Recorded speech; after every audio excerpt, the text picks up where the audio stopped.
make a video. And we're live, and with me I have Nick, Carroll, and I have Reaper. Thanks for coming, y'all. How dare you dox my username? Oh, I should probably put the link to watch on Twitter. I forgot to tell about that soon. If I don't, then nobody's just going to. Oh yeah, no, that's cool. I hear you. How long's it been since you played that Ouya back there? Oh, who, me? Yeah. Yeah, honestly, about a year. I played it for about a month when it first came out. I plugged it up a couple times since then just to see, what happened with the updates. But most of the titles I just wasn't interested in, and I've actually still got my Ouya right here. I bought an Ouya ripoff type thing, and the thing almost caught fire. I guess it's an oh no. It's like it came out of a microwave. Oh, okay, well. It got really hot, and the controls started becoming wanky. Oh, wow. Yeah, I will say the Ouya had a lot of potential. It's just that they didn't really have a good ecosystem, and most of the titles were just Android. It got really hot. Yeah. Oh, and Red Robot is here. Thanks. He had his camera on for a second there. Speaking of technology. Yeah, this thing sucks. Okay. I will make a new tweet and add Red Robots. I didn't think he was gonna come, but it's. I didn't think I was either. I saw the thing, and I hate this phone version. He was like, "Hey, I see a link. I'm gonna click it." No, just kidding. It makes your voice sound different. Yeah, it does. Well, because I'm not on my mic at home. Ah. So yeah, this thing is unreliable as bleep. The camera was on for a second. We almost saw a face reveal. Oh really? Well, almost. It was pointing at the floor. Oh, thank goodness. Well, these days, I mean, with everything that's going on lately, that's the last thing I need. Yeah. I'm actually on break at work right now, so I just thought I'd duck in for a second because I cannot do this. I have a maintenance girl and robot minions to feed, so the doxing crap I got to dodge out like it's a plague. You naughty slacker. Well, I'm on break. Even robots get breaks. So what's going on with you guys?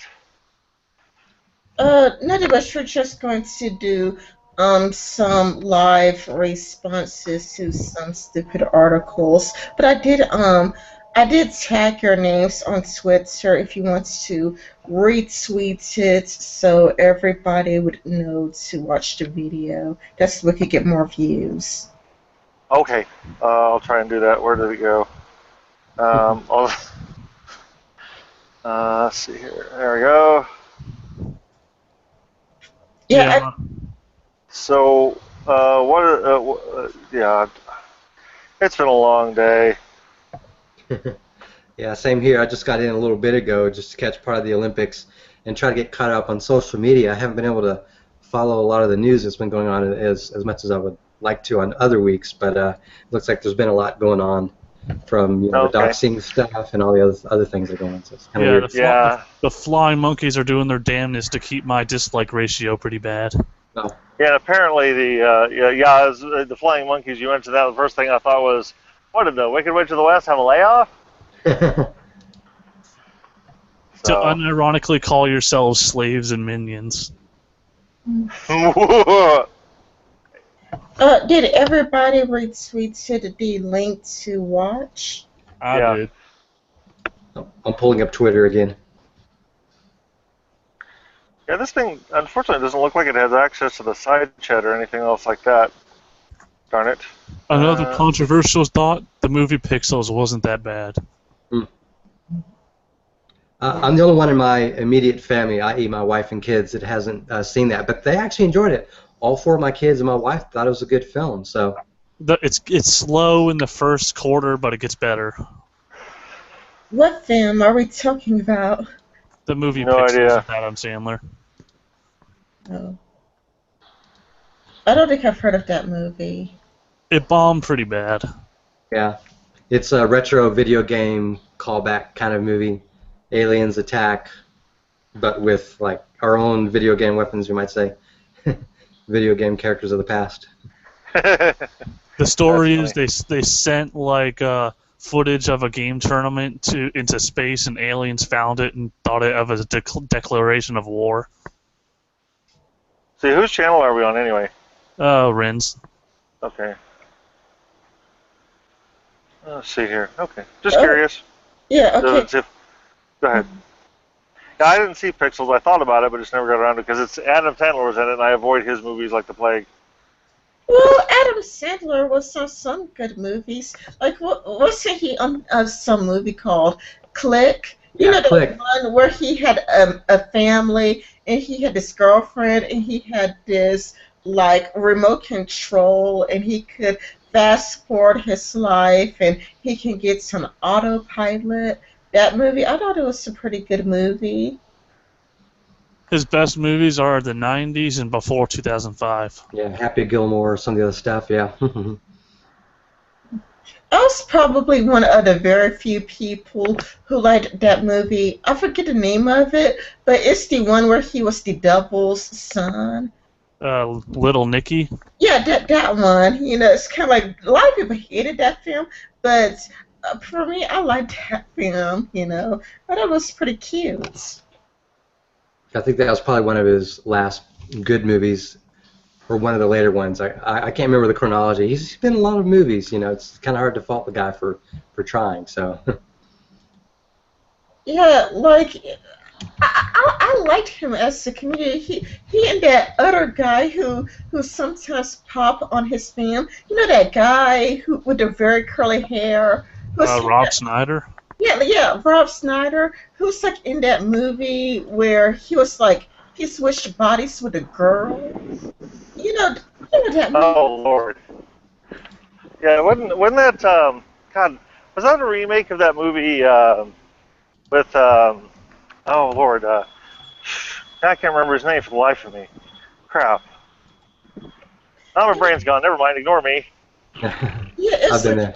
He was a criminal, and he switched bodies with a teenage girl. And it is kind of like, it was like really weird because it was weird because he was trying to function. I really enjoyed that movie, and I cannot remember the name for the life of me. I'm terrible with movie names. Yeah. Oops. Darn it. Okay. I have to go back to work, so I will see you guys later. Have a good one. Bye-bye. Don't get fired. Yeah.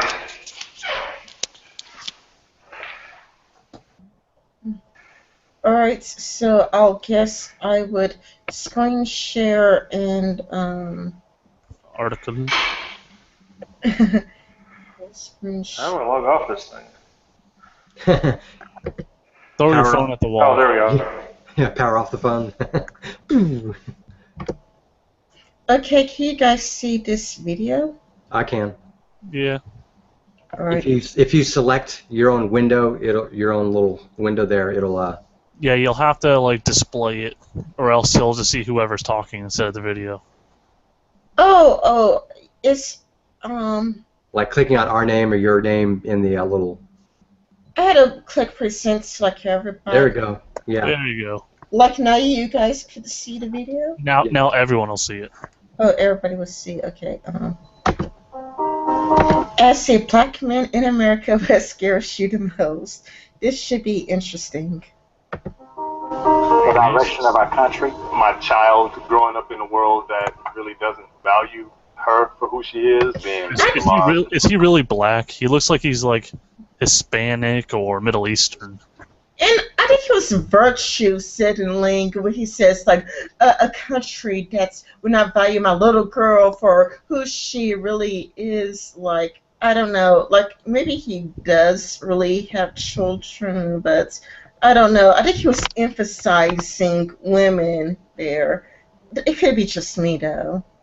Complain all they want, they still live in the best country so far. Yeah, I mean, where else are they going to move to? You know, I kind of hate how there's this ideology that they're essentially ascribing to, this sort of oppression ideology. That's really depressing to think they're going to live the rest of their lives unless they change their attitude at believing that they're seriously oppressed, like everyone's out to get them, like they can't, like their kids are growing up in a world that doesn't value them just like because of their skin color.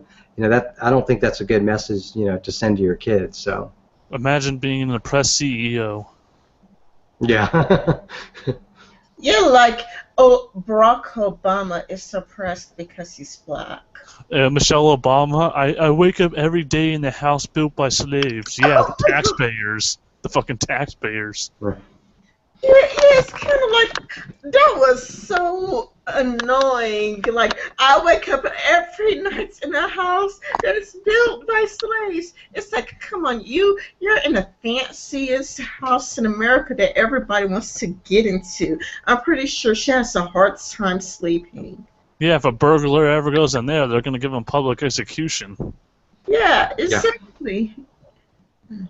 It's like we live in the most racist country that has a black president. Yeah, it's like really crazy. It's kind of like if it really bothers her so much that she's in a house built by slaves, she never had to live here. She could be like, Obama, I'm divorcing you because I cannot be in the White House. I could only live in a place that wasn't built by slaves. Yeah. Barber fucked up his hairline on that one side. Oh yeah. That I may not even be involved in. My fear is that things will get worse before they get better. I'm scared of being killed by a cop. Well, if you follow the law, then you shouldn't be killed by a cop. Yeah. I highly doubts that there are many cops out there out to kill black people. Yes, there are some racist cops, but I don't think we live in a world full of racist cops. Yeah. The last guy looked like he was reading off a script. Yeah, part of what these guys are subjecting themselves to is this whole collectivist mentality. It's like, well, this group of cops, they're all systematically racist against us, and because we're all black, we're oppressed because of our color, and this whole business where you divide everyone into classes based on all these different arbitrary variables, and then have essentially a war on classes, this whole class conflict, class warfare. And all they're doing is they're basically making things worse for them, and it basically feeds on itself. And a lot of these people, they get sucked into it, and now they hate the cops. And like there's a Black Lives Matter supporter that she was on, I think it was Fox News, like Megyn Kelly's show. She's talking about how they need to have all the cops just get away from the inner city, and we'll just come together as a community, aka communism, and we'll take care of it ourselves. But that's not how the real world works. Yeah, we need cops to defend ourselves. So when the black community comes together, we got the blood and the Crips. yeah, well, that's true. I mean, who's going to stop the gangs if all the cops are gone? And these cops, they proactively go out and into the communities to try to make a difference, to go after the criminals, so all the other people in the community, can survive, can have a better life for themselves, including the children. The children are in, or I should say, most of the children are not in gangs. I'm sure there's a handful that are being indoctrinated in them, but that's why we need the police. But pitting black people against the cops, no one wins in that sort of conflict. Yeah, And when you let them self-regulate, you get stuff like no snitching, where even if they kill their mother, they won't snitch on the killer. Yeah. Yeah, one of the biggest problems is that when you look at black on black crime, like over 2,000 black people are killing each other.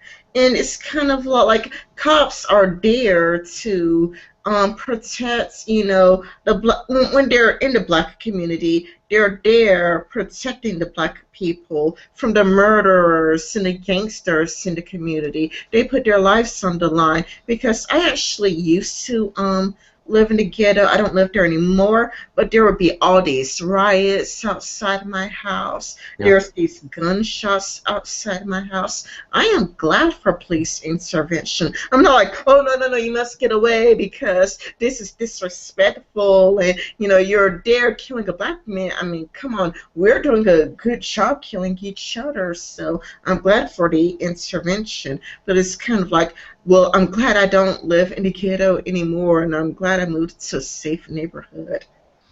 Yeah, the rate at which truly unarmed black men or women or whoever, just say blacks in general, are being murdered by legitimately racist cops as individuals has to be extremely low. The actual amount of killings of black people by cops under any capacity is roughly in every capacity is roughly comparable to the crime rate within the black community. The blacks as a racial group commit more crimes per person, per capita, whatever you call it, than any other racial group. So a lot of this builds within this community. So a lot of these communities tend to have more cops patrol those areas, and you do get elevated amounts of contact between cops and criminals regardless of race. But the rates at which blacks are killed in this country is comparable to whites when you look at the amount of crime or criminality done by the racial groups.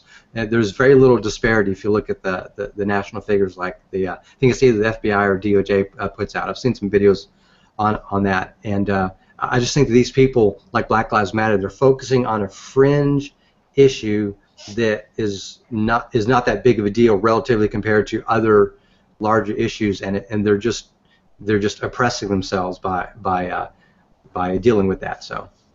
And it's hard to prove racial hatred when it's a black cop killing a black person. Yeah, roughly half of the cops that kill black people are black themselves. And it's shown that like 10 times more whites are killed by cops, yet minority deaths are more likely to be reported.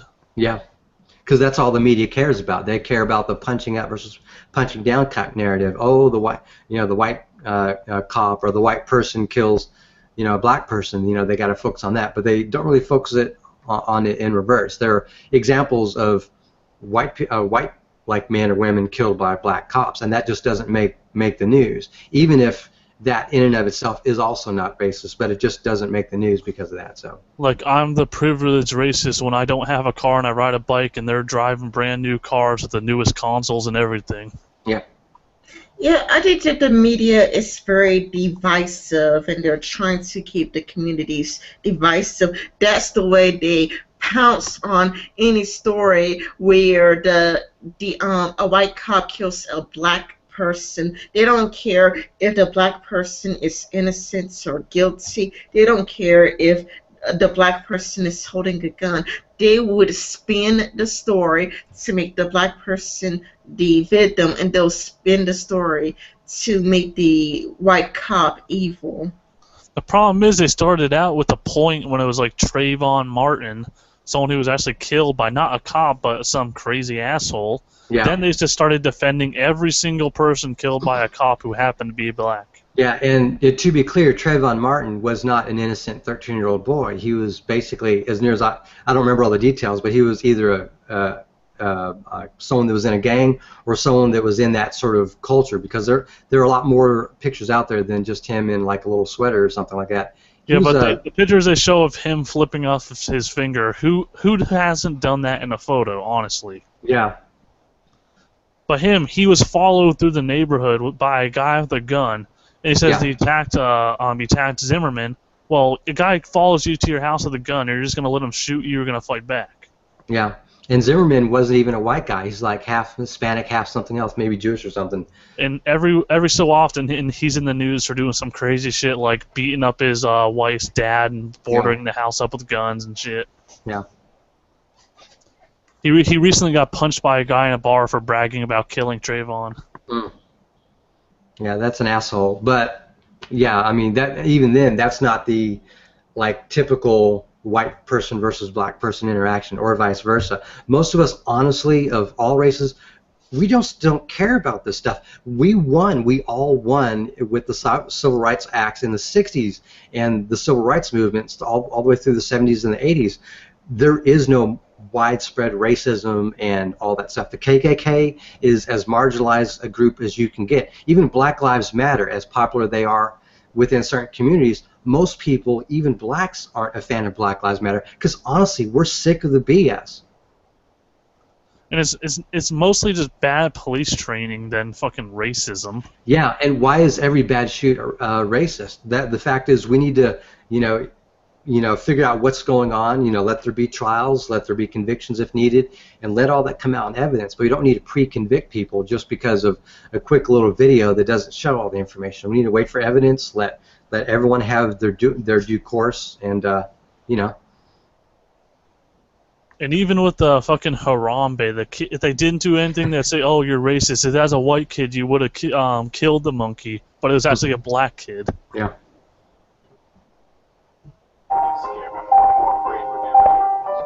I'm just like you. You shouldn't fear me. We don't. We don't. Fear him. He seems like a nice guy. Yeah, he seems like a nice guy. It's kind of like He doesn't have a scraggly beard, a hoodie, and a 40 ounce. Yeah.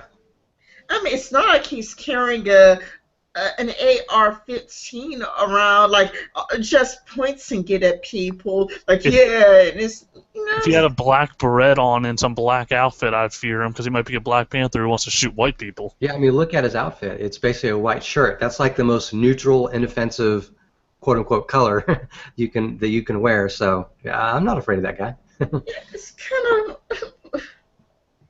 I'm just walking down the street. I'm a nice person. I know many people expect me to fail because of the color. Okay, this guy went up that guy. I'm sorry, go on. It's kind of cool. It's expecting him to fail because of the color of his skin.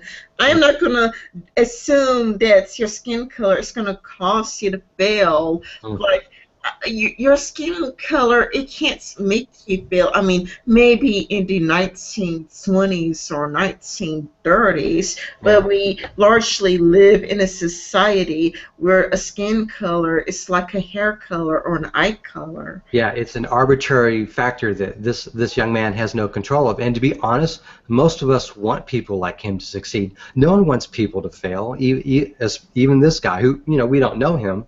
Maybe he's a bad guy, off the camera or whatever, but you don't know that. You have to presume innocent until guilty. Seems like a nice guy. Everyone presumes based off looks and how you talk. He talks proper, so I don't think he's going to have a problem. Yeah.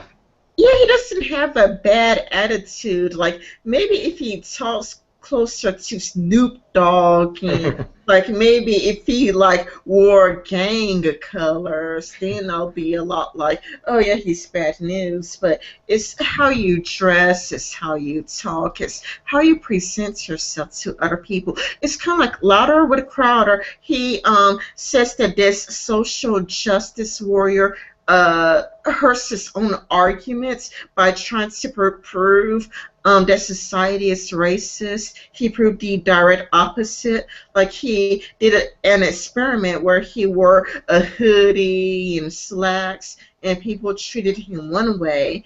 And then the exact same black guy, he wore a suit, a tie, he dressed really nicely, and everybody treated him better. He even treated himself better. I mean, that's what goes on. Like, he treated himself better when he wore a suit and tie.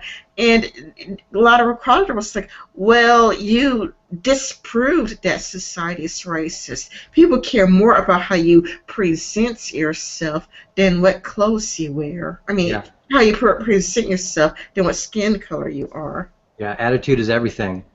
Like, and if you dress every white person as Whitey and Cracker, then yeah. You might get a different response. Yeah, if you go around, like, I could only imagine, like, if I was wearing straight clothes and I kept calling Nick a Cracker, like, hello, Cracker? Hello, Cracker. You and your white babies must cracker-ass Cracker? Your white babies. Like, I used to get picked on by all the black kids in school. Then they used to like me because I started talking like them.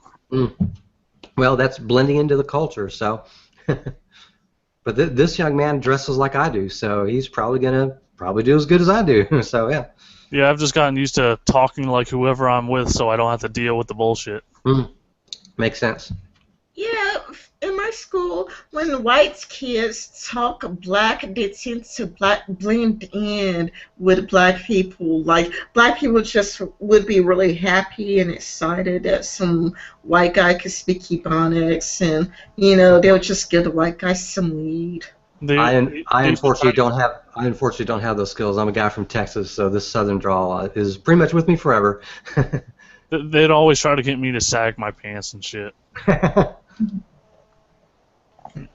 No statistics. I personally, and many people like me, we don't want to highlight the difference. Being Well, that's what you're trying to do, actually. You are trying to highlight the differences. And the differences you're trying to highlight is pretty much BS. I'll keep going then. Yeah, keep going. Sorry, I keep disconnecting, but You have a responsibility that's different from everyone else. You are expected to do things a little different. That's right. Uh, I don't believe that. He just seems like he's lying to me.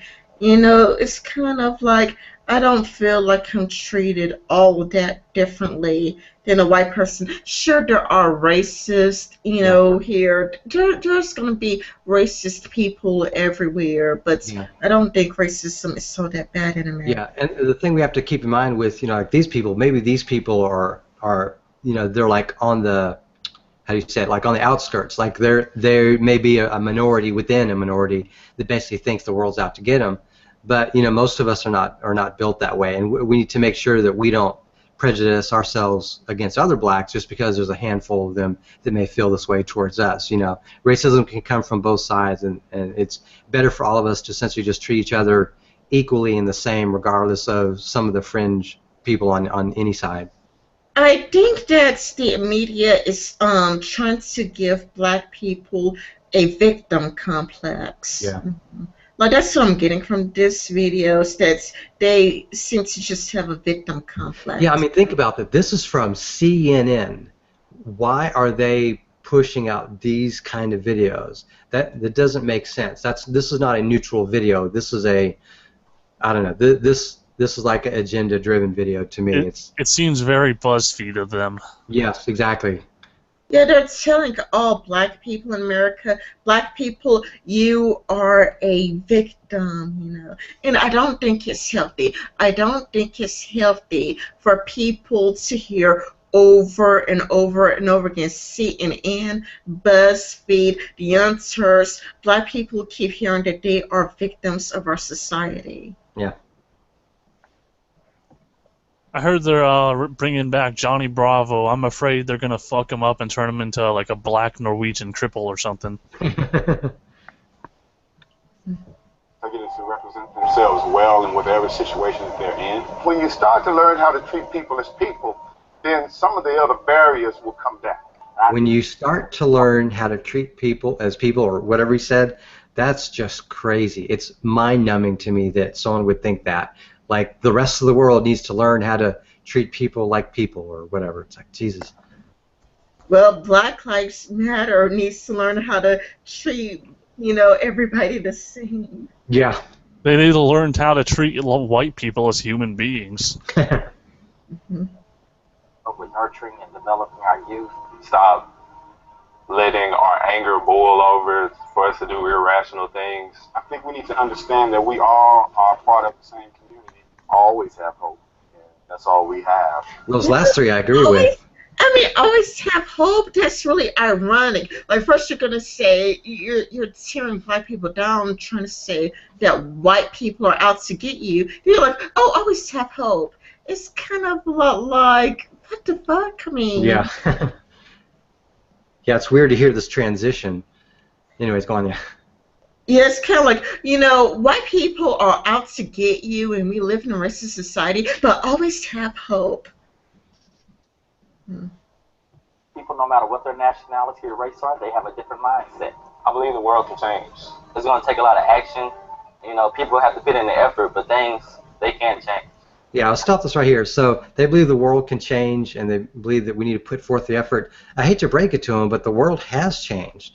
The last several decades has been a very good thing for all races in this country. And I think at this point we've got to a point where we should have learned this. Like, why is this bizarre message being pushed still? I just don't get it. It's funny, before all this bullshit, before Obama endorsing Black Lives Matter, we were a very non-racist country. Yeah, you know what? They've set racial relations back at least 30 years. Yeah. I'll just say something just related to an experience, a couple experiences I had, just yesterday. I went to movie theater to go see Suicide Squad, and I was just sitting there in line with my friend, my oldest son, and we're getting popcorn, we're going to pay for our tickets, and a guy came up, behind us, just kind of a tall guy, but he was black, but he had this awesome shirt. It's basically like a Clark Kent opening up his shirt to reveal Superman underneath. I said, "Hey man, cool shirt." He basically, laughed, and smiled at me. It was just a good good relationship. And then me and my son and my friend went up to go hand the tickets to the ticket taker. There's another kid, a young man, probably in his early 20s, basically joking with the other guy taking the ticket. And me and him were joking. Me and the black guy were essentially just joking about, what was it, like seating arrangement. I basically was telling my son, yeah, we need to try to sit in the middle so we can see everything without being too close to the screen. And the young man was basically laughing with us, saying, yeah, you don't want to get too close. Sitting in the middle is the next spot. And we were just having this casual conversation for like a minute or more. And we're both, surprise of different races. And there's no like tension or pressure. It's just people talking, and that's how most people interact. We just honestly don't care about this stuff. And for Black Lives Matter to push this I would say dangerous message that black people as a class are all oppressed and they need to fight against their white oppressors, that's just a bad message to send to them. Like all this fear you never see anywhere, just online. Yes. Black Twitter or whatever. Yeah, what I don't get is kind of like, if they are so afraid, then how come they're brave enough to ask for reparations? It's kind of a lot like, it kind of contradicts each other. Like, if you're so afraid, then you wouldn't have the boldness and the audacity to walk up to a white person and say, I want reparations. That doesn't seem like fear to me. What's go for it. Is it just me or does that kid look like a young Steve Buscemi? Yeah, it does. I'll just say this, their reparations they are living in the best country in the world at the best time this world has ever been in. If you earn $33,000 a year, which is possible in this country, you are all automatically in the top 1% earners of the entire world.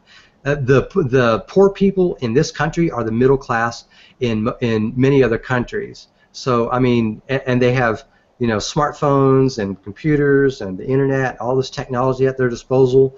And if they just, put, as the young man in the video we just watched said, if they just put their effort into, doing something positive with their lives, they're in a really good spot. Yes, it was bad for a lot of people hundreds of years ago. I have Irish ancestors that came to this country. Some were indentured servitudes. Servants or whatever you call those things. They were in indentured servitude for a few years and then came out. Then were set free, and a lot of people died en route to this country over hundreds of years, and it was bad for everyone across the entire Americas, not just in this country. But right now is a really good time to live, and they should be less negative, in my opinion. So. Yeah, I brought up a different article. People interviewing for a tech job had their genders masked. It made things worse for women, and I thought that this was an interesting article, but it still, reading through it earlier, it still seems to have a feminist bent to it. I'd like to see it done the same thing, but with race, and see how many less black people get hired than whites.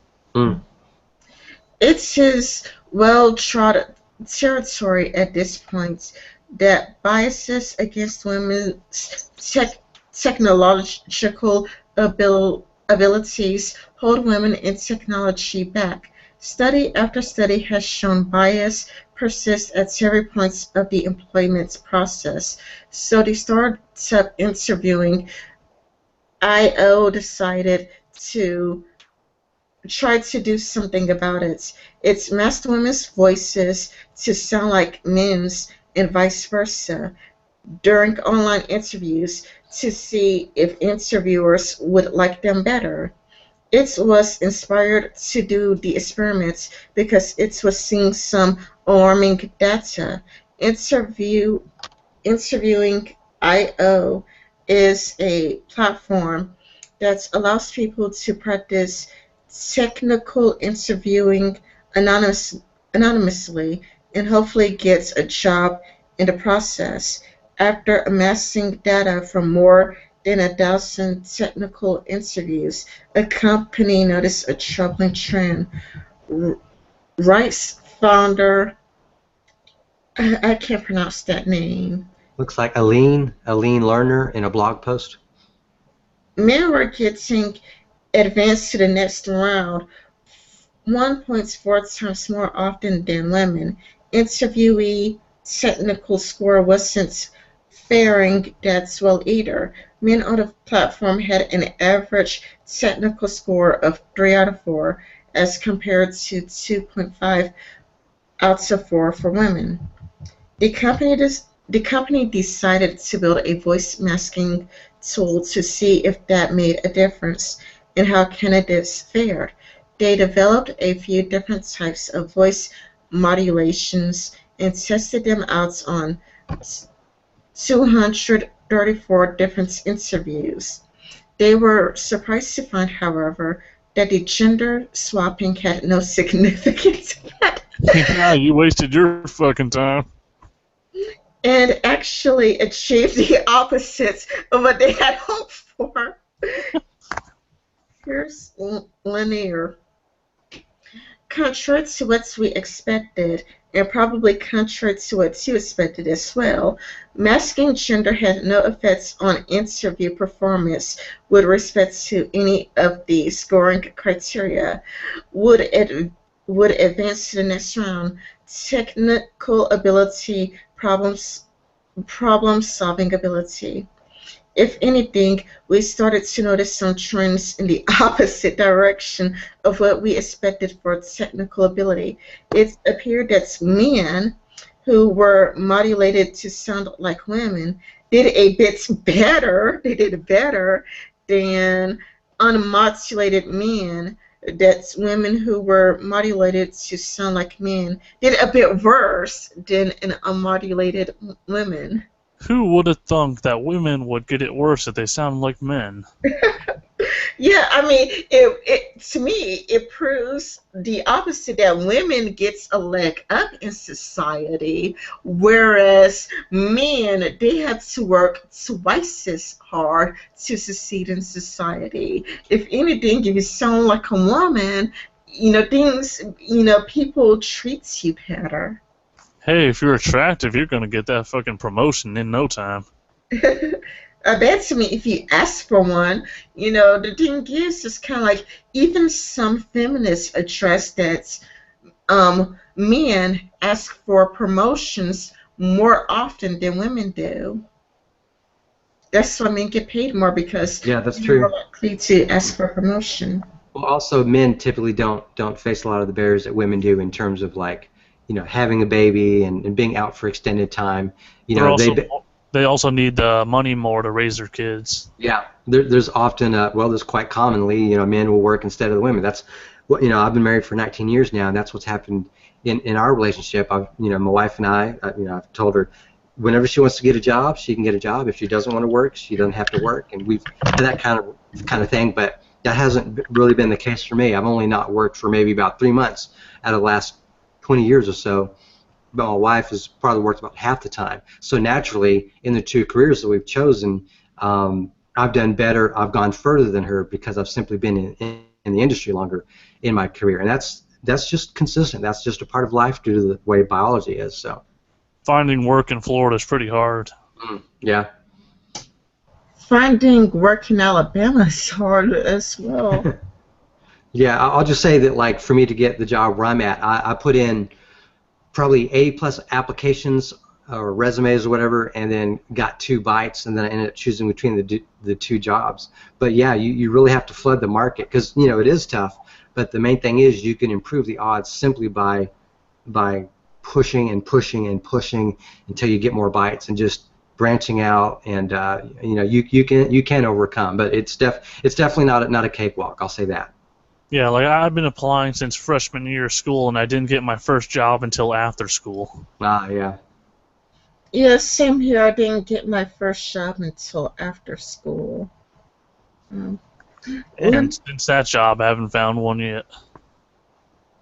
Lanier's conclusions fly in the face of previous experiments around gender bias in hiring practices in male-dominated fields. In the 1970s, when the nation's leading symphony orchestras faced a problem like the one Silicon Valley faces today, orchestras began concealing applicants behind screens and drapes.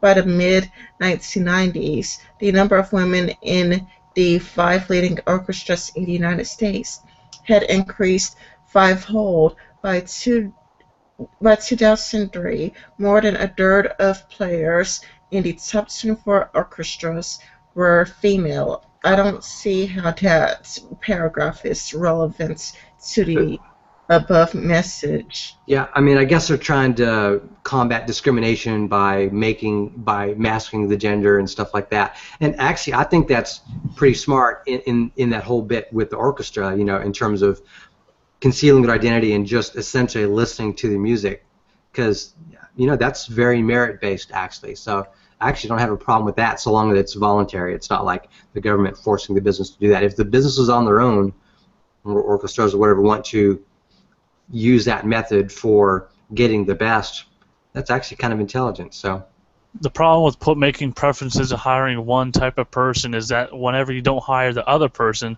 it's a lot harder for them to get jobs, because when you have like something action for where they hire more minorities than whites. Oh yeah, affirmative action, yeah. Yeah.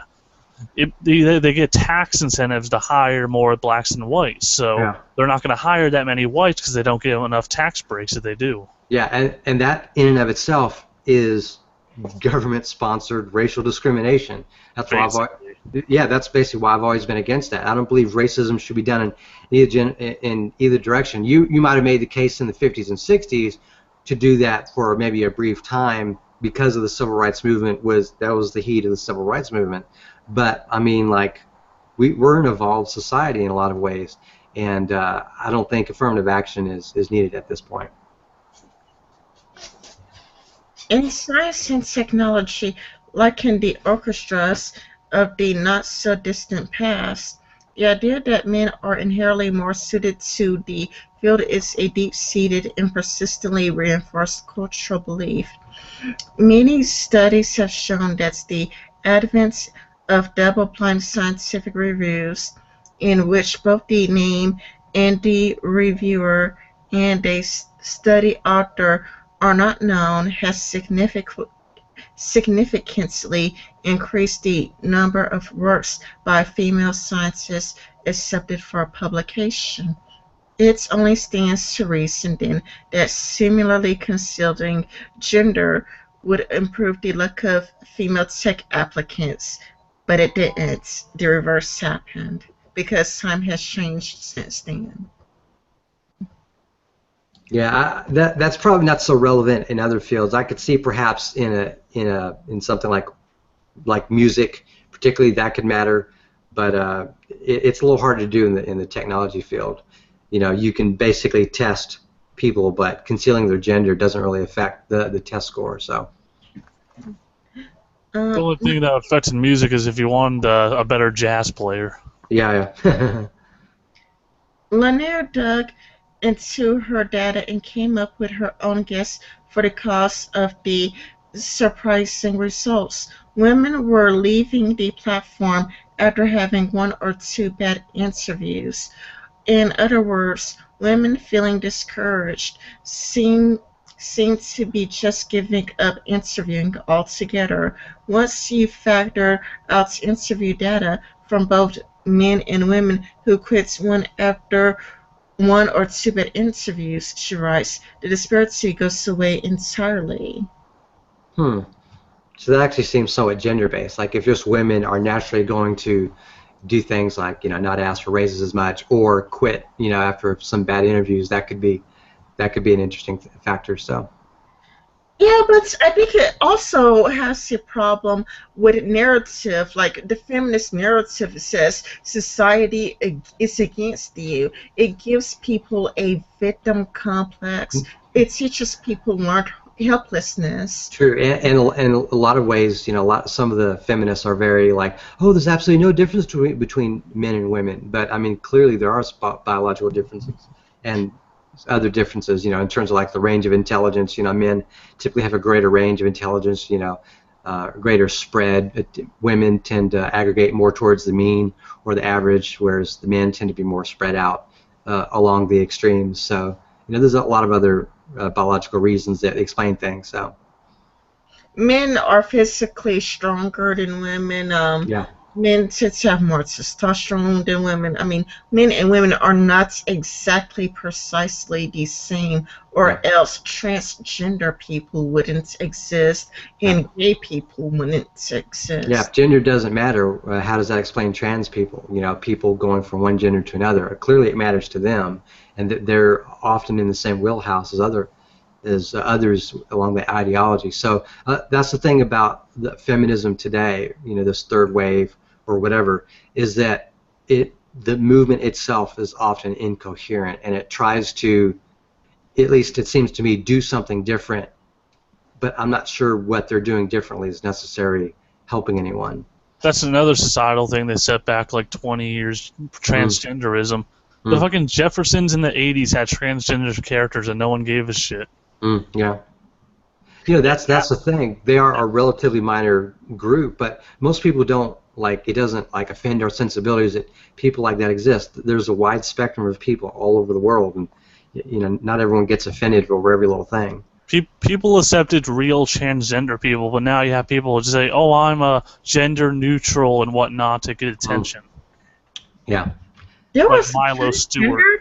There was a transgender person in the Jeffersons. I don't think I've ever seen that. There's one episode where one of his old war buddies came back, and it turned out he had a sex change. Yeah. I don't remember that one. Leonard's findings here do correlate to some things academic research has also shown. She pointed to a study that found that after giving a scientific reasoning test to male and female undergrads and asking them how they fared, women underrated their own performance. The sample size here was not very large, nor was its design very scientific.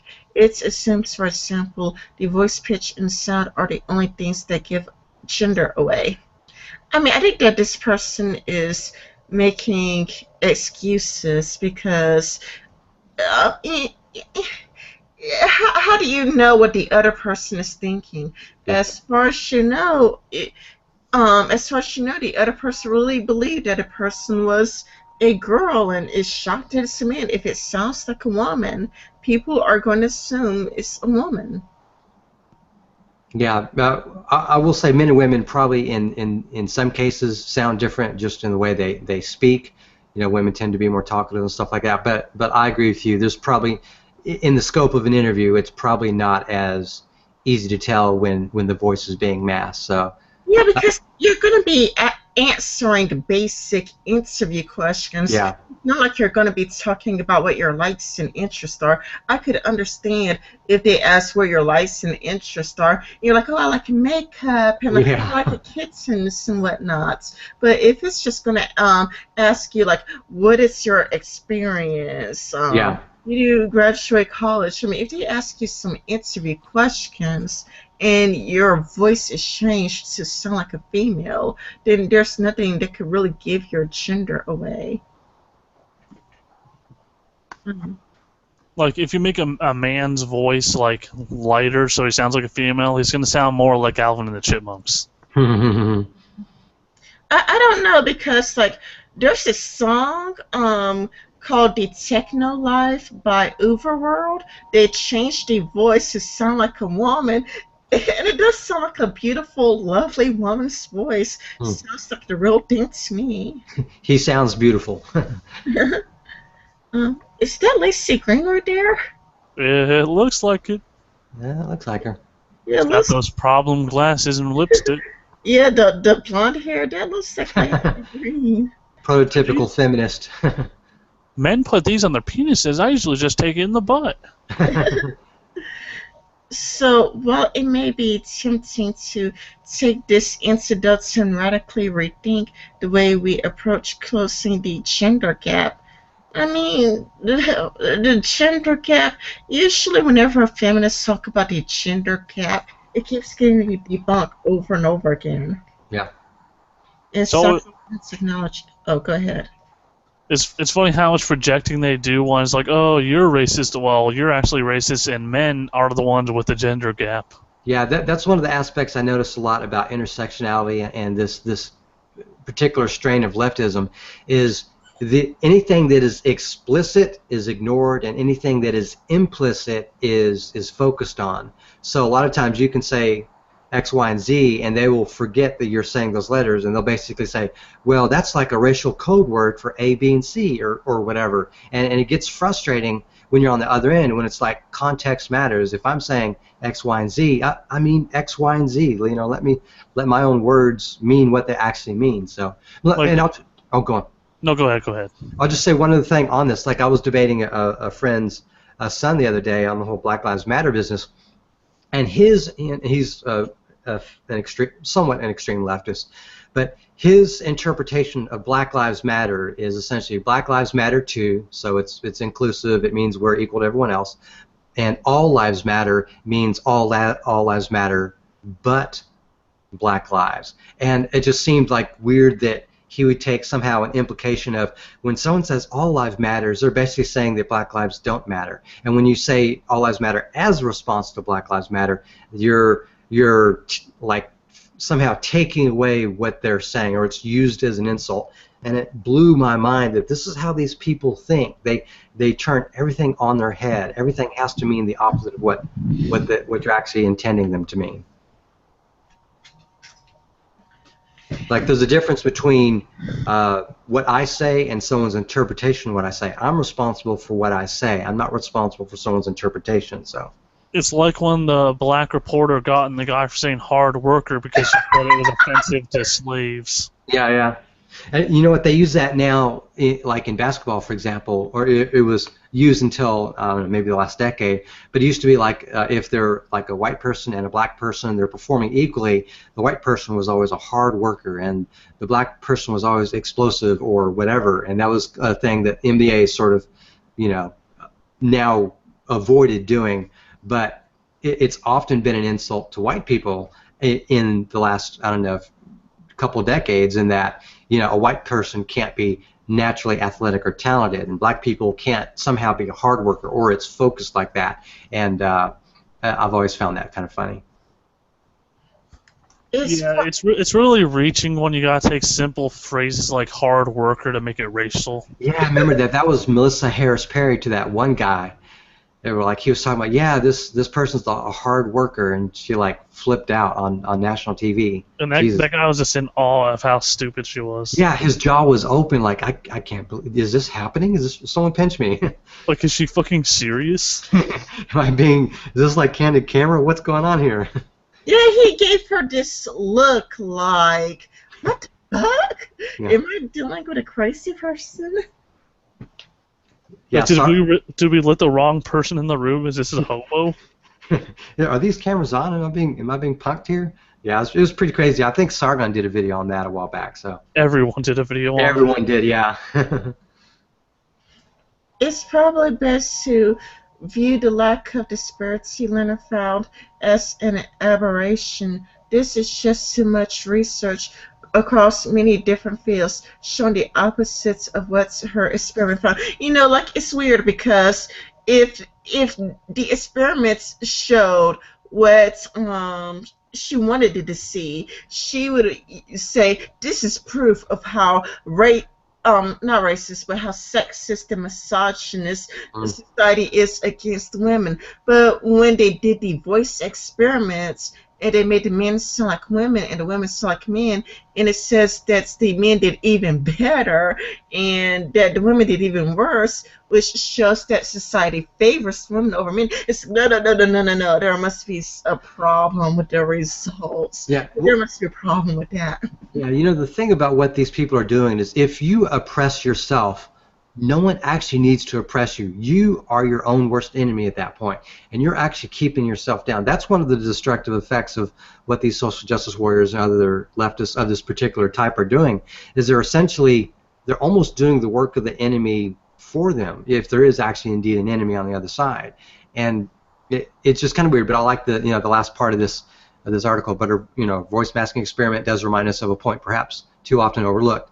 As women, it's not only the biases of the world we must surmount, but also those biases we have against ourselves. That's exactly the point. I actually agree with this part here. If you stop worrying about potential gender bias against you and just push ahead, you can succeed. It's like shooting yourself in the foot and saying it's their fault because they didn't stop you. Exactly.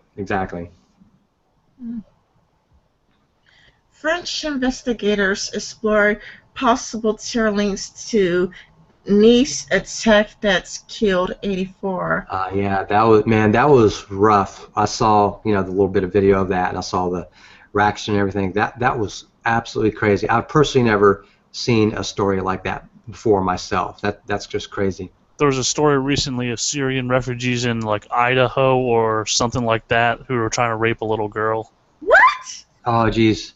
Oh, yeah, I think I heard about that. Yeah, that is crazy. That's one of the issues that we have with having so many of these refugees from those. And then like Jezebel was like right-wing news sites posting around fake article about rape of Syrian refugees. Oh, geez. Wait a minute. A Syrian refugee in Idaho raped a little girl? Really? Do you have Syrian refugees in Idaho raping a little girl in the bathroom. Do you have the article with you? It's on Twitter. I'd have to go back to my thing to look at it. There's also been similar incidents up in Michigan, not necessarily of rape that I can recall, but there's like a Muslim community that's essentially being populated from refugees and others coming from around the country that are sort of congregating in a place in Michigan, and that's causing some issues. There's a lot of looting and I don't want to say gang activity, but it's like gang activity as these like Somali refugees and others are essentially like burglarizing certain neighborhoods. So it's kind of getting bad where some of these people are congregating. Here's the image I saw. Yeah, focus on his screen. You'll have to select and present mine. Yeah. Okay, I was just getting some gum. Hold on a sec. Okay. What? You're supposed to be attentive to our every needs. No, just kidding. It says, did I do it right? The Jezebel one? It's not up yet. Now it's up. Is it up? Oh. You have to present it. Yeah. I never run one of these, so I don't know how. Yeah, you touch their image. Kind of like how you set up yours to present. And there's a little icon or arrow, I think, or something. I haven't presented it myself, but yeah, there we go. You're presenting it. Oh. Yeah. Right-wing news sites are circulating fake story about Syrian refugees raping a child in Idaho. Oh, that's from Lee Stranahan from Breitbart. That dude's legit as far as like reporting. Yeah, and Breitbart says they have an actual video of it happening, and it was Syrian refugee children doing it. Yeah. Yeah, this is I would take Breitbart's reporting over Jezebel's any day, and I'm not a big fan of Breitbart because I think that they're a little bit too biased in some areas, but relatively speaking, they've been a lot more truthful than a lot of the stuff coming from Jezebel. They might be biased, but they never lie. Yeah. Well, I mean, they back up their story with sources and links and stuff like that, so. They're more reliable than most sites you can find. Yeah. Did you want to talk about it, or did you just want to show? It's just proof. Yeah, I don't have any actual articles. I just saw that on Twitter and I retweeted it. Yeah, there are legitimate concerns for having refugees, and like I'm in the right-wing camp. I'm in sort of the libertarian Republican camp, and I sort of fluctuate between libertarian republicanism to libertarianism. So I'm sort of in that. If you want any legit reasons to not want refugees, just look over in Paris. Yeah. It's getting Belgium. It's getting bad in some areas. So I'm very pro-immigration. I just want to be able to better vet people that are coming in, and I think if possible we should focus on people that believe in Western ideologies of Western liberalism. I think Western liberalism, classical liberalism, is the most successful ideology to have. And the problem is they're masking immigration. They're masking Islamic invasion as immigration of refugees. Yeah. Yeah, there's a difference between immigration and invasion, and unfortunately, particularly in Europe, it's becoming invasion. They've taken over neighborhoods where cops won't even go anymore. Yeah, no-go zones, stuff like They that. should they raided a few mosques and they had enough guns to take over the whole fucking country. Yeah. Yeah, they're starting to raid a lot of those mosques at this point, and it's not The getting. amount of guns they got from one mosque was unreal. They went from almost to the roof to the floor. Mm. Yeah.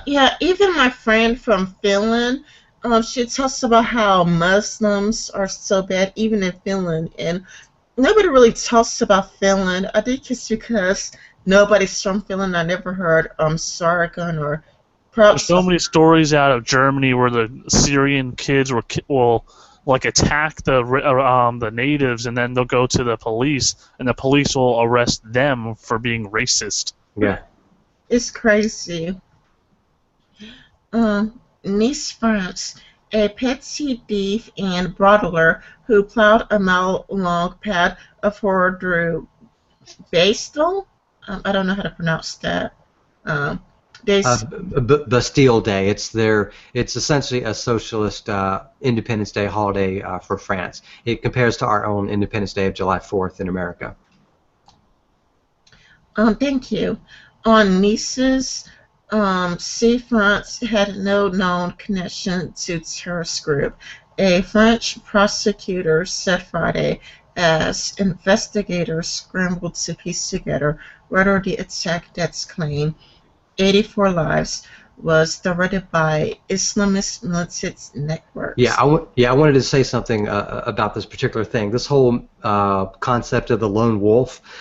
Ultimately, what we're seeing is an ideology itself called Islamism is what's at the heart of a lot of these quote unquote lone wolves. Even if they don't have official coordination from any like terror cell or anything like that, these people are believing in this ideology and they're acting upon it. So that's one of the interesting things about this is it's self-propelling. It's like you don't necessarily have to coordinate with someone, and they will do essentially. It's like groupthink. They will essentially do the same thing because of this ideology once they get sucked into it. When you talk about what the religious text says, they'll always say, "Oh, what about Christianity's religious text?" Well, how many of them do you see actually listening to their text and stoning people in our countries? Yeah, terror, like what Islam is doing, or Islamism, or whatever. I mean, terror is almost an exclusive property to that. You don't see that. Ironically, the Muslims who aren't doing it are actually the bad Muslims not listening to the religion. Yeah. Well, the thing was with like a lot of these religions, you have abrogation, where you have like the old essentially replaced by the new. It's the same thing, similar to precedent with law.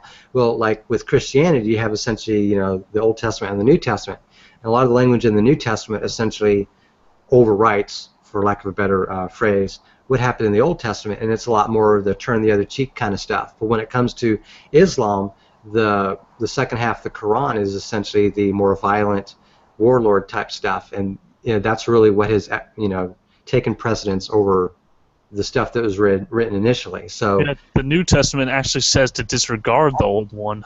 Yeah.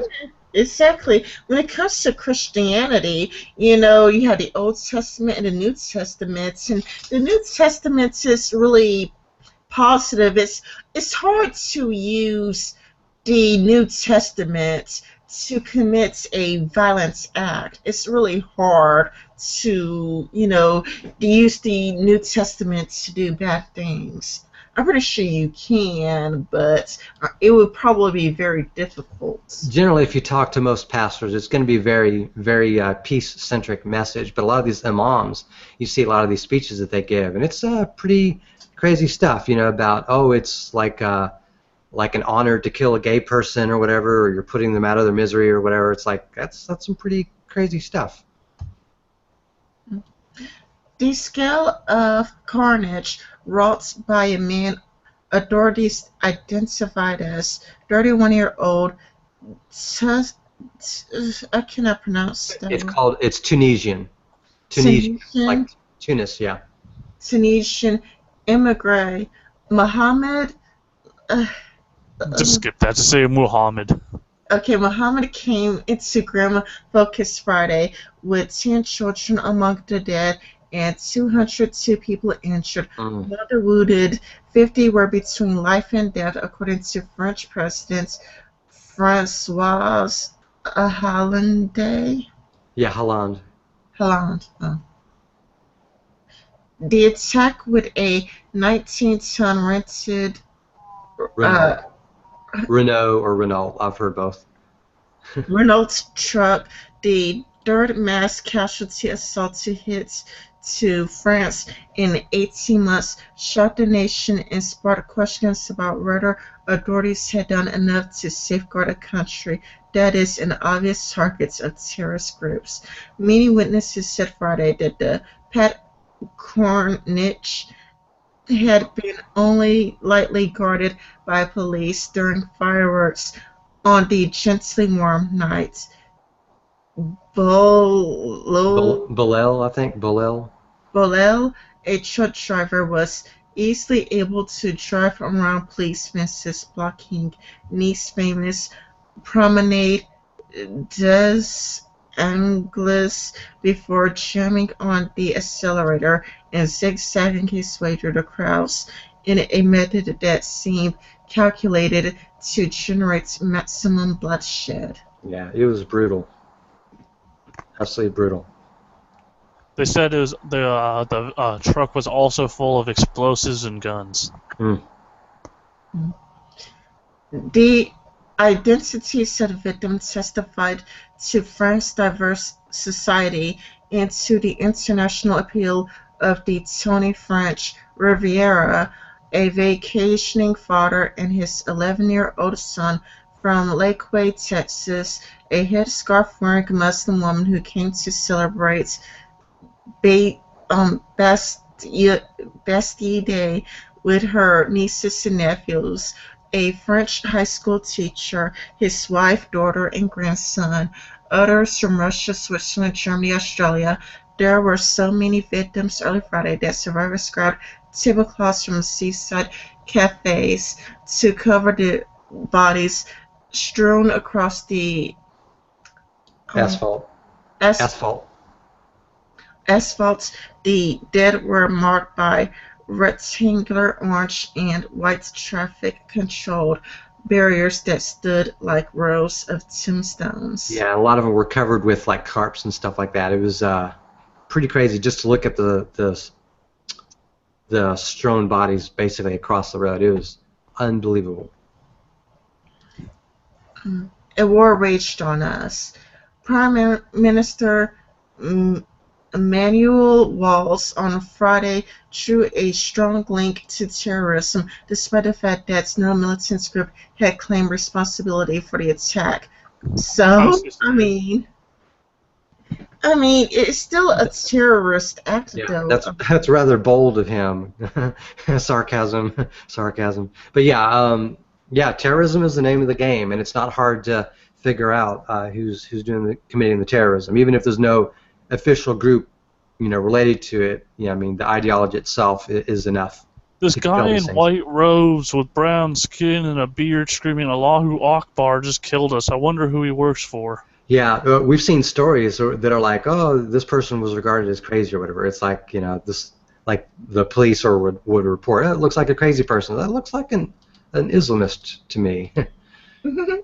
Yeah, I mean, it's kind of like, come now, we all know, like, who's behind it. I mean, even if ISIS don't want to claim it, it's still, it's kind of like, if a person's screaming Allah Akbar and killing people, it's still clearly a terrorist attack. And Boel had no known ties to such organizations. Culture not known. They don't want to be known. If they had known ties, they wouldn't have fucking happened in the first place. Yeah.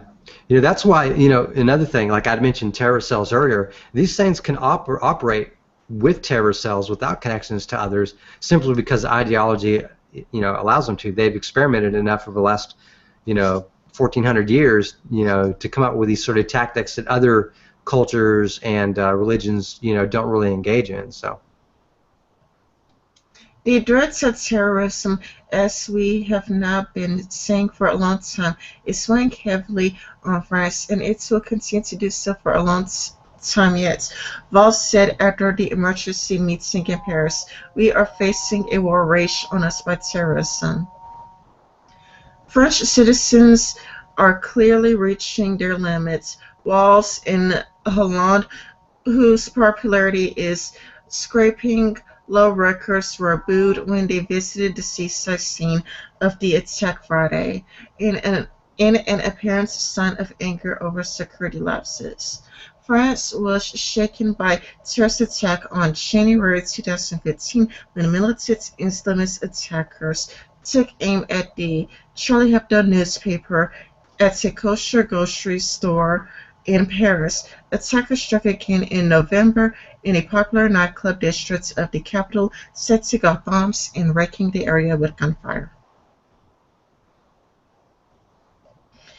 This time the French population had just relaxed after living for weeks on heightened alerts during European soccer championships that conclude Sunday, hours before the violence in Nice. Hollande had announced that he planned to allow a state of emergency to expire at the end of the month. On Friday, Hollande said that it would extend for the 3 months instead, and he said that he would boost France's role in the Islamic State stronghold of Syria and Iraq. The attack was a barbaric act, Hollande said after meeting with the top officials in Nice, an individual who took a truck and murdered people with it. Yeah, it's good to see them react. It's better later than never. But I hope that they can. France has a decent military, and they have a lot of trained soldiers that are as pretty legit as any other of the top Western countries like America and Britain. So I'm sure if they really commit their resources, they can make a dent. So. Yeah, I'm glad that they're defending themselves. In Germany, they want open borders, and they're saying that it would be nice. I think Angela Merkel said that it would be nice if Germany was destroyed. Yeah, they said it'd be a better future if no real Germans existed anymore.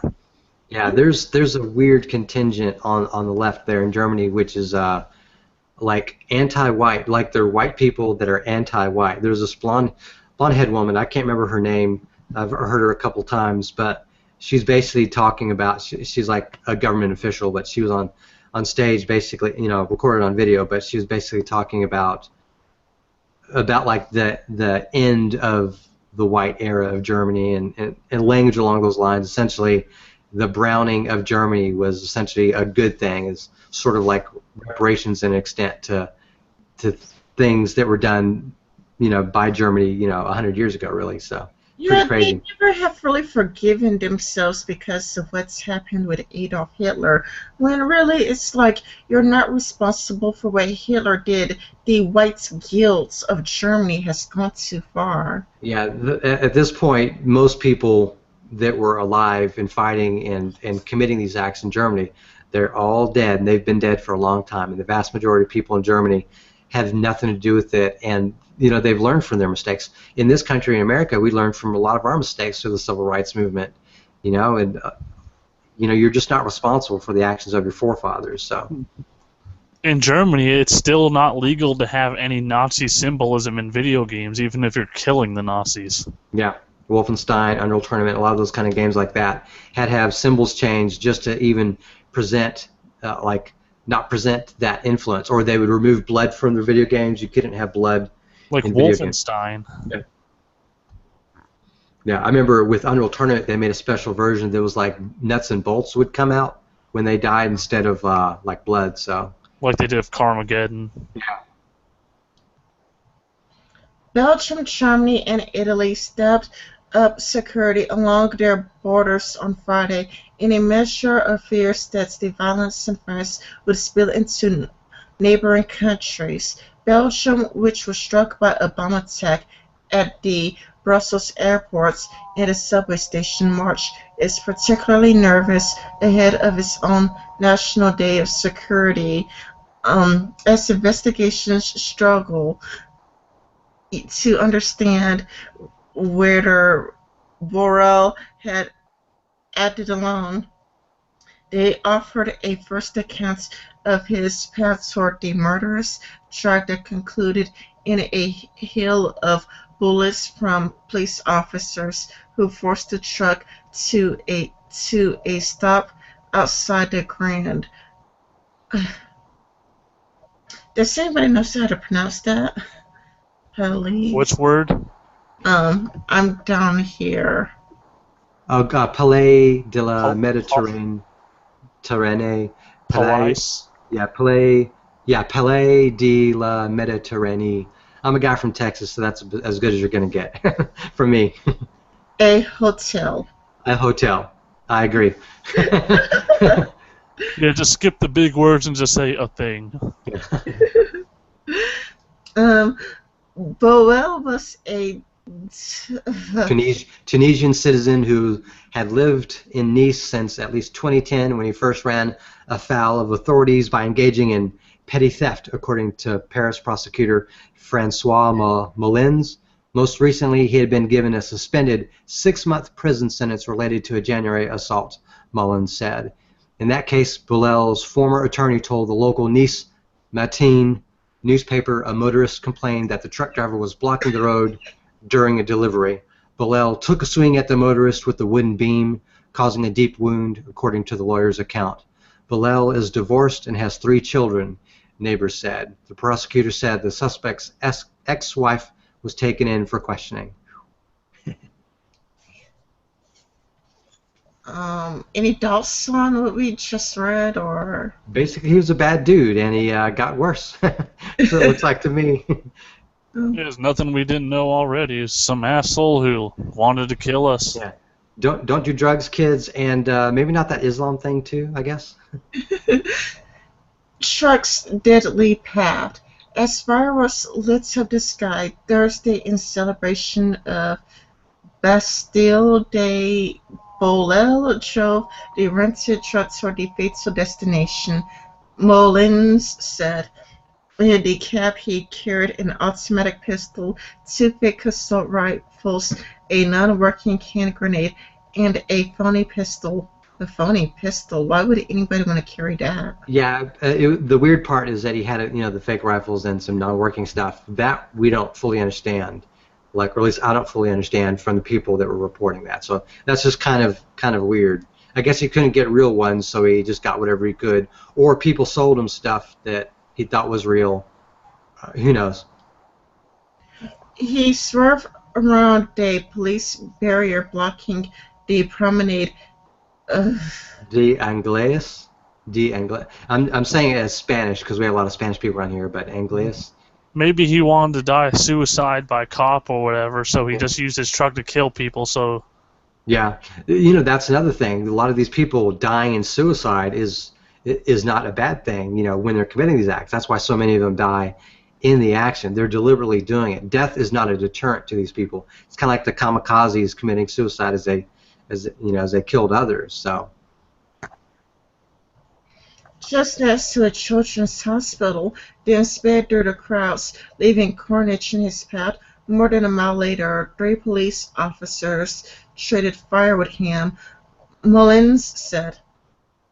Authorities believe the truck kept going 300 yards after he had been shot.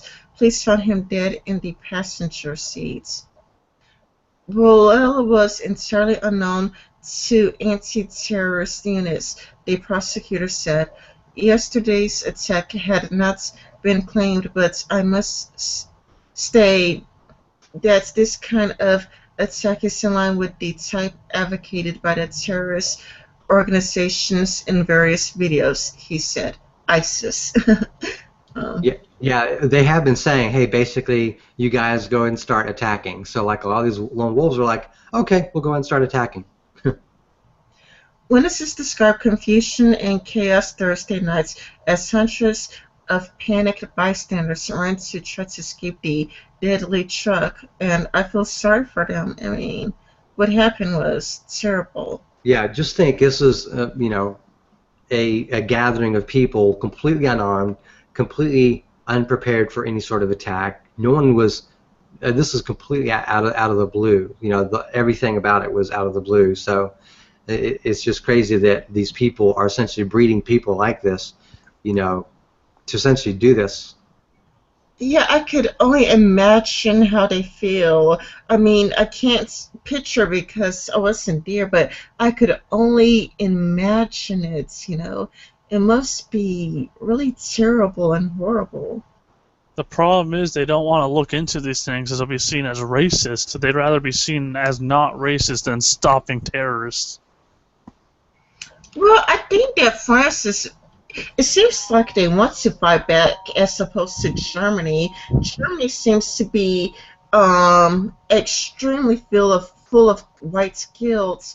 While I don't know, so far from reading this article, it seems to me that France wants to fight So back. there are multiple reasons for doing this. I'm not sure I can adequately capture them all, but one of the big reasons is basically Germany is further north from where a lot of these people are. So a lot of these people are traveling through Europe to essentially get to Germany, and so there's a lot of victims essentially along the way, and a lot of this is essentially spreading through Europe. France has been having more of these attacks, more of these bombings, you know, and they have a higher percentage of these Muslim populations and these other refugees, and they've been there for longer, and they've been having these open borders for longer. So essentially, they're ahead of the curve, which is why it's happening to them more, and because of that, they're finally starting to react to it more often. So that's why they're ahead of the curve there. And Germany is going to eventually catch up, and eventually these other European cities are going to catch up. But the problem is they've been letting this happen for years or decades, and a lot of the people on the left are essentially blind to the issue, and you know, so. Well, willfully blind to the issue. I mean, because come on, I mean, all these people are dying because of Muslim, and the left are crying racist, or they're trying to defend that they're rapists, or saying, well, he raped me, but I don't want him to get punished because I don't want to make Germany even more racist than what it really is. Well, I don't want to let the right-wingers win. Mm-hmm.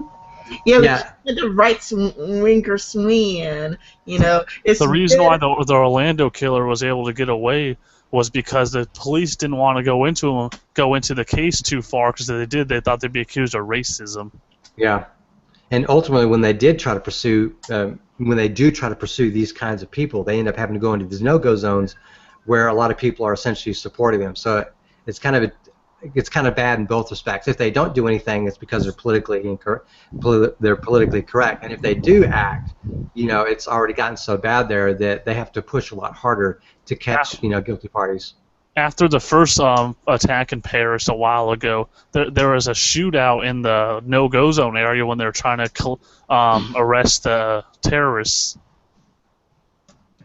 There's videos of them in the streets shooting. Yeah. Yeah, it was an involved effort. They didn't just swoop in, grab them, and leave. They had to fight for that. Yeah, they had to fight through the buildings, and this one guy's recording. All you hear is nothing but gunshots. Yeah. After the fireworks, Adrian, 54, who was visiting from Romania, heard more sharp bangs. Someone was screaming, and I saw gunfire, he said. He ran with a crowd as fast as he could off the promenade. I had waited 4 minutes. I would be dead too. Survivors were left to deal with the wounded and the dead. There were so many injured and dead bodies, said Fiona Lee Goff, 27, a concierge at the apartment building facing the Promenade des Anglais. The worst was a woman whose body was just stuck to the streets. Later, she surveyed the area as forensic teams moved in. There were people just covered with white cloths, she said. It was horrible. After the bodies of victims had been removed Friday, the macabre truck remained for hours. More than 25 bullet holes riddled its front. and its doors stood open while investigators searched it. Barely 100 years away, mourners piled flowers and remembrances at the base of a palm tree, some of them crying while saying, I think it's Marseille, La Marseille. I could be wrong. Anthem. Yeah. Good enough. Yeah. Next. Yeah, yes, because Moving on. yeah, Next time we'll have to get a French person on so they can like speak and stuff like for us. yeah, I think there's this one French guy in the anti-feminist community, but I can't think of his name. Does Marking count? He's French Canadian. Close enough. Good enough for me. Yeah. Oh, Martin. Oh, you're talking about Poe? Is he Yeah. on Twitter? Yeah, he's on Twitter. Yeah, I think his name is Poe on Twitter. He's the guy with a beard, right? Yeah, bald guy with beard. Yeah, bald guy with a beard. I like him already. Yeah, yeah, but I do think that there's this one guy in the anti-feminist community who's actually from France. I don't know if he makes YouTube videos or not, but I've seen him in the chats of some live streams. I always offend them when I say I don't like Frenchies. The feeling is mutual, trust me, though. I'm always like, at least you're not a French. At least you're not one of those damn Frenchies. BRB. They're like, getting you some free fries." fucking what, mate? Yeah. France declared 3 days of mourning beginning Saturday. The flags will fly at half-staff at White House meeting with foreign diplomats Friday. President Obama lamented that so many children were killed or hurt in the sickening attack in East. He said he spoke to Holland earlier in the day and pledged that the United States would stand with France as we defend our nations against this scourge of terrorism and violence. Now, what I have a problem here is how could he stand by France and not call a terrorist? Because, you know, it's kind of like we're trying to be too politically correct here. We don't want to say terrorist. We don't want to say anything that could be viewed as Islamophobic. I mean, think that Donald Trump is viewed as a racist because he wants to keep Muslim terrorists out of this country. And I don't know how being against Muslim terrorists is the exact same thing as being racist. Yeah, we The sort of funny had thing is, it's not even racist. It's the word they're looking for is xenophobic because of religion. Yeah, technically, yeah. And actually, you know, we've had to deal with it all through the late 90s, and in particular after 9/11 in the 2000s, where essentially left-wing media, which is pretty much all media, most media, would basically say, you know, they would hesitate to call these people terrorists. They would say things like freedom fighters or activists or things along those lines, and sort of pad down or marginalize what is actually going on. And that's what caused a lot of resentment from us on the right, is that essentially we've been warning people about Islam for a long time, and I was actually late to the game, but other right-wingers have been warning about these kind of attacks because conservatives in the West are not typically aligned with Islamists, which a lot of people just intertwine all those things as religious. Oh, these are all just conservatives, therefore they're all equivalent, therefore we can just sort of wrap them all into the same thing. But since Muslims are oppressed groups, we can sort of, you know, defend them from the evil Christians. And so there's a sort of left-right issue here where they sort of take the sympathetic look towards Muslims and terrorist acts that are committed by these people. And of course, it's safe for these, you know, white preppy journalists living in, you know, rich buildings in like New York or San Francisco or these other sort of places where they can safely opine about these things. But there's people actually being murdered by the hundreds, you know, every month by these terrorists, and I don't know. It's just kind of a saw of mine that I'm kind of bitter about the whole thing, as I'm sure you can tell. Yeah. Oh, don't worry. You could rant as much as you want. I mean, we're trying to give like a live response to these things. You know? Yeah. You know, basically, wake up, Europe. This is in your backyard, and unfortunately, you have a lot of leftists that are culpable for this because they've been advocating this, and they're under this misguided belief that you can just give these guys a hug, and that'll solve all these problems. The other side, these Islamists don't believe in hugging it out. They have a particular agenda, and it's essentially to turn all of you pacifists into Islamists, or you're going to die. Or if they let you live, you will be essentially enslaved to them or pay taxes to them and be a marginalized group. Everything that you pretend to be against or you actually legitimately believe in, you have to wake up. And people like me that are on the right, particularly in the 2000s, through the Bush administration and through the neoconservatism that sort of took hold of the Republican Party, and conservatives had their own issues in Europe. The rest of us, everyone else on the right, has been sort of impugned by the left. We're just all evil people, and we're all racists and misogynists and xenophobes and all this kind of crap.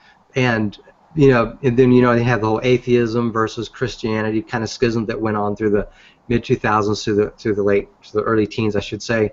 It's like, oh, we can just forget all the right wingers. They've lost. We're the leftists. We won. We can just ignore everything the right are saying, and now we can focus on our left wing, our socialist agendas and stuff like that. And then what happens? They have all these open borders. They have all the things like affirmative action. They have all these sort of collectivist policies that don't work. And meanwhile, they're forgiving these Muslim incursions and these terrorist attacks, and they're downplaying what happens here, and they're supporting these cultures like Black Lives Matter and this sort of oppression Olympics. And then what you see is you have a rift among the left, between the left-wingers and the really left-wingers. So guess who the new right wing is, guys? It's you liberals. Those of you on the left that kicked us to the side because we're all evil right-wingers, we're all racists and misogynists. Guess what, Gamergators? You are now the new misogynists. You're now the new xenophobes. You hate women, you hate trans people. It doesn't matter that you're women and trans people. You hate those people, and you don't want to see diversity in games. You don't want to see, us fight against, the oppressive white people and the Christians and all that kind of stuff. No, according to them, they don't exist in our community. They're just sock puppets. Yeah. Yeah, I'm a sock puppet. So this is what the left has to fight against. And all I can say is, as a right winger, I've been a right winger for decades. I voted since 1990. I voted for all the Bushes. I voted against Clinton. I voted against pretty much everyone on the left. And I'm essentially the new marginalized group, which is fine. I'm an independent. I'm an independent guy. I look at life from that viewpoint anyways. But if you guys on the left don't align with us on the right, you're going to have serious problems, and it's going to affect all of us. It's going to affect the conservatives, it's going to affect the liberals, it's going to affect the libertarians, it's going to affect the progressives, it's going to affect the neoconservatives, all of us. We're all going to pay for what's going on by the progressives, who they control the media, they control Hollywood, they control television, they control the press. They have the majority of people in political power, like people that work in the government that aren't necessarily elected. A lot of them are very pro-government because they work in the government. If you guys keep forgetting about us on the right, there's going to be bad consequences for all of us. So that's basically what I want to say there. So I agree with you, Nick, because you've been in my channel a few times, and yeah. Actually, I've been pretty much kicked off the left. I voted for Obama twice, but now I'm a misogynist. Yeah. I have internalized white supremacy. I do get called a white supremacist here and there. It's kind of it's kind of like I do get pushed to the right because the left has just it's kind of like I didn't leave the Democratic Party left me. Yeah. It's kind of like they've just gotten so far left that people like me have no choice that is exactly to go Republican. Are black people allowed to eat white cheddar? Yeah, well, that's literally what's happened. That's what happened to the Democrats, from the 1960s and earlier. There was essentially a huge rift within the Democrat Party. There was essentially more of the, there was essentially the people in the South. A lot of them were very pro-states' rights. A lot of them, were indeed racist, and there were a lot of, racist in the Democrat Party in the North, but there is a rift between the socialists, essentially, in the Democrat Party and the capitalists in the Democrat Party. So they often talk about the switch, that the left and the right switched places. The conservatives were all somehow magically in the Democrats, and all the liberals were magically somehow in the Republicans, and somehow there was like the secret handshake in the mid 1960s, and everyone just agreed to switch parties. That's not exactly how it worked.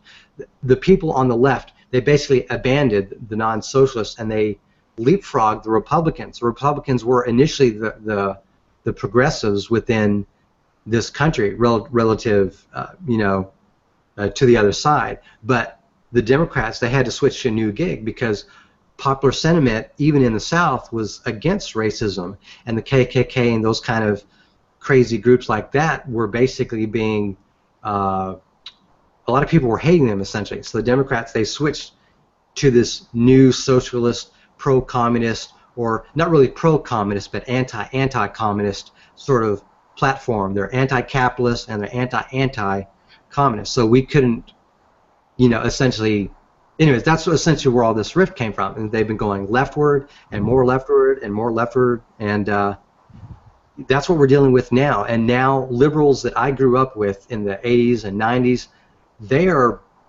by this new spectrum, they're on the right. If you believe in individual liberty, you are right-wing. And if you believe in collective liberty, you are left-wing. And right-wing, more like white-wing. Yeah, pretty much, yeah. Yeah, it's kind of, the left has gone too far left that they left me behind. Like that, but they're even... There's a bigger rift too, because many of the real progressives were Bernie Sanders supporters. Now, I like Bernie Sanders not because I identify as a progressive. But he's a nice guy. He seems to me to be the most honest person there. He's been consistent throughout the years. He's been so consistent. I think he was the most consistent candidate, and I like the honesty. I like that we finally had somebody who tells the truth. Until he endorsed Hillary. Yeah. Yeah, until he endorsed Hillary, and then the scandal came out. The DNC Lincoln. We see how the Democratic Party conspired against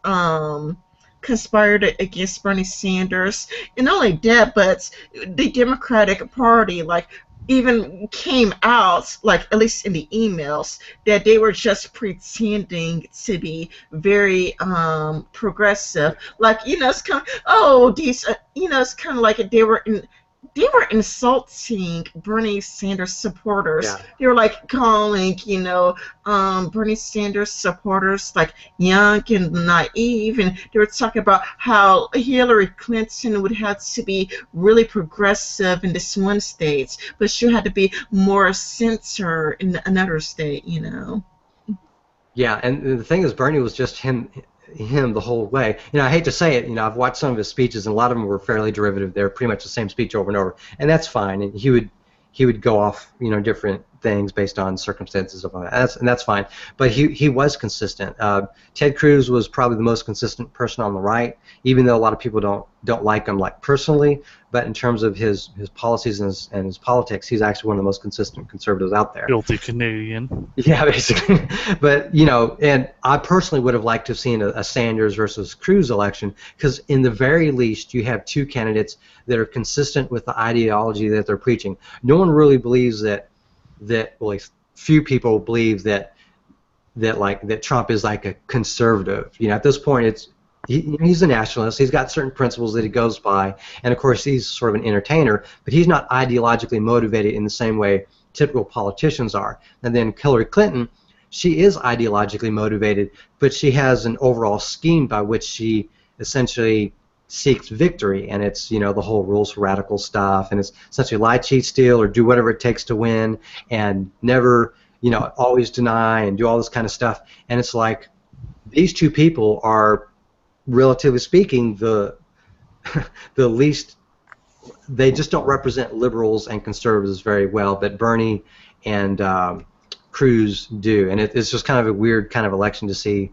who we have as our two top candidates. So Yeah, it is weird because I would think that Bernie Sanders represents the left the best, and I would think that Ted Cruz represents the right the best. Yeah, at least as far as Bernie's like economic policy, he represents, through socialism and stuff like that. The bad part is that he's also bought into the whole social collectivist mentality, and that's essentially what separates progressives from liberals.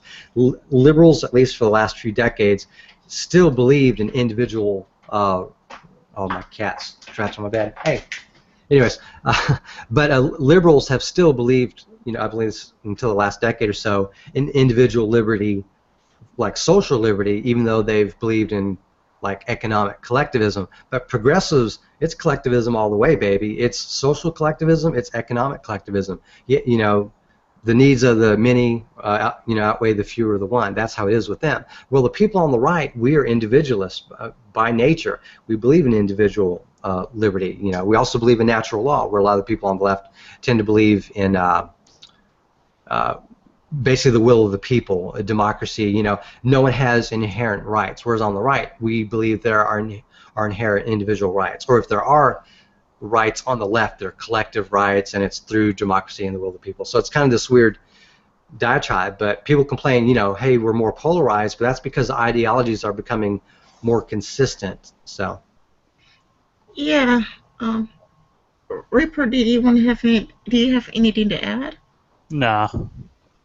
Um, I'm pretty much a one-man ranting machine. Sorry, guys. No, I love listening to you talk. I love listening to you talk because, I mean, I've had you on my channel a few times, and like that's just kind of like You explained it well enough that I don't really need to say much.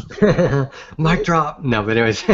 Lately, I just feel like I feel like I understand the rights more than I do the left. Like before, I used to be, like in the left because the left wasn't always this bad, but the left has gone so far left and so far extreme that like I'm listening to people like, Dave Rubin from the Rubin Reports. I'm listening to like I hate to say this, but people like Sargon come across as the right now. He says he's libertarian, but but so many people would call Sargon a right winger. It really just goes to show that the left has gone so far left that it's kind of like come to think of it, even Dave Rubin says that he's a liberal, but everybody calls him as a conservative. Everybody says he's a conservative. Yeah, okay, so here's the deal. That's because, relatively speaking,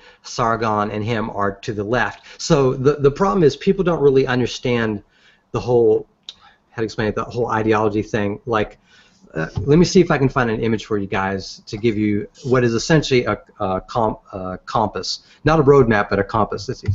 I mean, just look where Dave Rubin came from, TYT. Yeah. Compared to those lug nuts, he is a conservative. Yeah, it's kind of like, it's just that the left is so far gone that I could relate to Republicans. Like when I was watching the GOP debates, I related to the conservatives a lot more than I related to the Democrats. Would you mind if I share an image? I'm going to put it on screen. I don't know if you can present it or if I can do whatever. I'm going to do a screen share, and then you can either present it or not. So this is basically an image that I created. I sort of ripped it off of the political compass test. Can you guys see this well enough? Yeah, we can see it. I don't know if that affected or not. So, okay, so this is what I call the Carroll political compass, and this is I can't find the final image, but this is the final draft before I made the final image. So it says new political compass 2D because I work in iterations like 1A, 1B, 1C, 2A, BC, 2. Anyway, so all right. So this is a paradigm. This is a perspective, an outlook. So think of it as north, west, east, and south. This isn't a roadmap. You're not winding down this sort of thing. You can sort of place yourself on here based on what you learn. So we have the traditional left and right wing, and that's socialism versus capitalism. This is economics, the economic axis from left to right. And of course, from top to bottom is authoritarianism at the top and anarchism at the bottom, or libertarianism. And so this is how I try to explain it to people, that this is just a compass. It helps you essentially not get lost when you're trying to figure out something. Was this liberty or is this tyranny? Is this socialism or collective economics, or is this capitalism? Individual economics. The lack of government control over the economy, like true free trade versus quote unquote fair trade on the left. So you can sort of see there's some other words throughout this little chart here, like this red section up at the top left is progressivism. This blue section up at the top is neoconservatism. This bottom left section is liberalism, and this bottom right section is conservatism. This is how I look at the political ideologies now. It used to be 10, 20 years ago. In fact, I think I can go back. Actually, I could have probably used this as a PowerPoint, because this is a folder with all the different things there. Whoops. So I'm going to do cancel. All right, so you can sort of see how this sort of fleshes out. So up at the top here, you have communism and imperialism on the left and right. And I'm not speaking like from political authority. I'm sure like a political expert could sort of, chew holes through this. But I use this as sort of a way of describing this to people. Ultimately, fascism is at the top, and it's neither left or right. A lot of people tend to associate fascism with the right, but historically, fascism has been a result of left-wing parties like the National Socialists in Germany and the Fascist Party in Italy, where originally this term first found its political legs.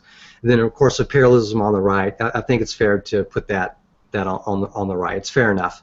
So that's basically authoritarianism. And then as time progresses, you essentially, and then down there as you go more towards liberty, you get libertarians of different types. Left wing, you have socialist libertarian, and right wing is fiscal libertarian. Yeah, Bernie Sanders on the top left. Yeah, exactly. Well, actually, Bernie Sanders. Yeah, no, you're actually right. Yeah, I had to think about that for a second. You're absolutely correct. Bernie Sanders is closer. Now, he's not all the way at the top right, but he's closer to there than other characters.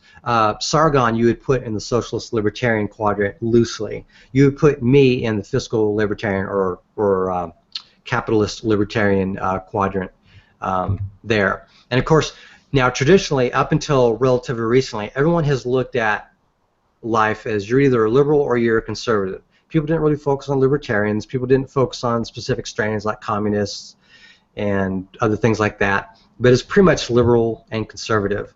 And as time passed, I believe in the last decade or so, that what we understand today as liberals more align themselves with socialist libertarians, that they do believe in collective economics, but they still believe in individual liberty for themselves, like sexual freedom and freedom to do drugs and certain specific liberties that they have as individuals. And conservatives, at least as of today, there's not so much paleo-conservatives and all the different other strains that there used to be. There's pretty much modern-day conservatism, which is very high on individual rights, both economically and socially, even though there's obviously the religious right, and there's different strains which don't fall particularly in that.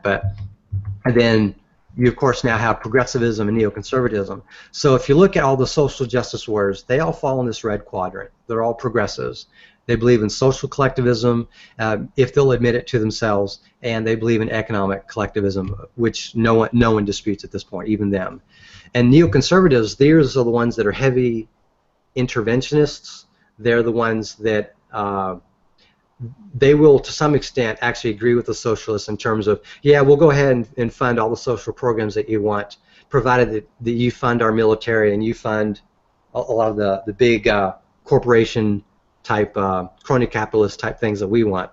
And so that's how things have turned out in this day. So that's what I try to explain. Today's liberals are really socialist libertarians or libertarian socialists, however you want to flip those two words around. And many conservatives of today, the way we tend to look at life is as fiscal libertarians or somewhat libertarians. And I would say a somewhat larger percentage of the actual libertarians in this country are on the right, whereas if you go in Europe, I would say a majority of the libertarians fall in those libertarian socialist camps. So I just want to sort of mention that here. This is what the way I talk to people is through this lens. I look at this as a compass, and it helps me to better explain things to people. And I have a couple friends where I've showed this image to them, and they don't quite buy into it yet because they haven't made those personal decisions, and they go situation by situation. But ultimately, if you sort of use a chart like this, if you look at a chart like this, not necessarily like the results of the politicalcompass.org test,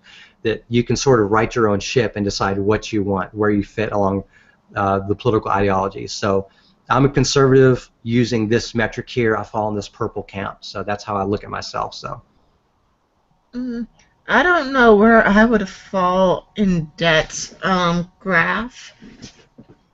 The one you made. Yeah. I wouldn't know either. I'm not really too political. Yeah. Well, to be honest, and this is just to be fair, most people aren't. Most people do not look at things through an ideological lens. Sargon's mentioned that in some of his videos, where people essentially look through an ideological lens, and that's how they find their center. That's how they make their determination. So when I present this image, it's purely from a standpoint of you look at this, and you over time can better find out where you fit in this quadrant as you look at different issues. Do you believe in wealth redistribution? If so, you fall towards the socialism camp. If you believe that a person's income is their own and no one has the right to take it away from them, you fall more towards a capitalist camp. If you believe that the government needs to make all the decisions and you're very pro-government, you tend to fall towards the authoritarian camp. If you're very anti-government, you're not a fan of government taking control of your life and involving themselves in every aspect of your life, you tend to fall more towards the libertarian or anarchistic thing. So over time, as you look at different issues, you can come to that determination on your own. You may not know for a long time. I didn't fully understand this for a long time until I actually spoke with a number of conservatives and liberals over the years. I debated a fair bit in the late 90s through the early to mid 2000s. I sort of come to this conclusion myself. But after I revisited this politicalcompass.org test last year, that's when I essentially put this image together. So yeah, I still don't fully get it because I don't know where I would fall into your little graph. Yeah. I mean, for example, I could agree that taxes should be used for our roads because everybody used the roads and nobody wants to drive on a bumpy. Well, it's just like how they put up the toll booths to build the roads, and it's been like 50 years, and the toll booths are still there. Yeah. Or it's kind of like how taxes are used to build bridges in our dams, or to pay police officers and firefighters. We all use police officers and firefighters. And back in the day, the toll booths used to be like a handful of change. Now it's $10. Yeah. We have the problem here in my town where there's toll roads everywhere, and they're never ever going away. Even though they should have gone away at the 20-year mark, they're still there, and they keep building new ones. Used to be low, like $2.50 or 50 cents. Now it's up to $10 per toll booth. Yeah, the ones we have here, they don't even accept cash anymore. You have to use their whatever the automated system is, that you put on your car and stuff like that. You can't just drive into the lane that's like, hey, I've got cash. That doesn't exist anymore. So it's pretty crazy. So yeah, I just want to say that if you look at this chart, I expect 99% of the people to look at this chart and say, yeah, this doesn't apply to me. And I would certainly agree to them, because most people don't. You have to look at this for a while to find what ideological lens you would look through. And you have to essentially be a willing participant to essentially go through this mental exercise and participate and then make it valid for you. So, I have anarchist ideas, but I'm smart enough to know that anarchy would never fucking work. It doesn't work because there'd be a vacuum of power. Needs some form of control to keep the psychos in line. Yeah. Yeah, I mean, we still need police officers and firefighters, so we can never be fully 100% free. Or it's kind of a lot like, I think that's anarchists. I'm not sure exactly what's anarchist thing, but I don't think you have property rights. Like everything gets shared through anarchists. Doesn't that mean that people could walk? No, anarchy just means there's no government and you self-regulate.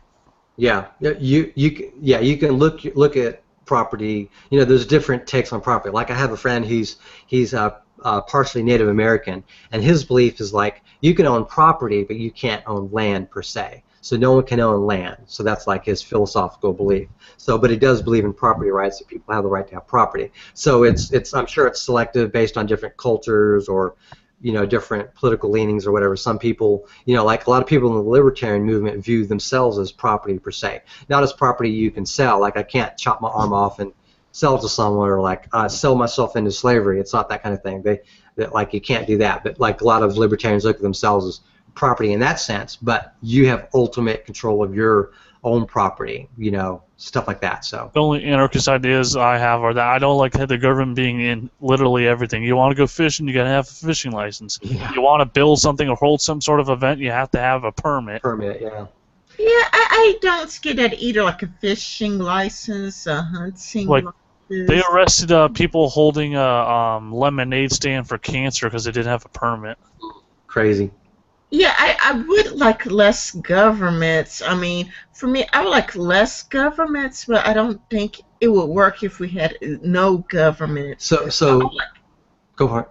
I like a government, but isn't that Republican? Like a little government, but still there. But Yeah. So Depending on what type of Republican you talk to. yeah, exactly. So here's the deal. Both parties sort of engage in this conceit where the other side wants all of the tyranny and we want all of the liberty, and that's not exactly how this works. And that's why I think this chart works, and that both sides can have a very authoritarian government that essentially restricts rights from others or denies rights from you. But typically from the Republican Party stance is that people have certain inalienable rights.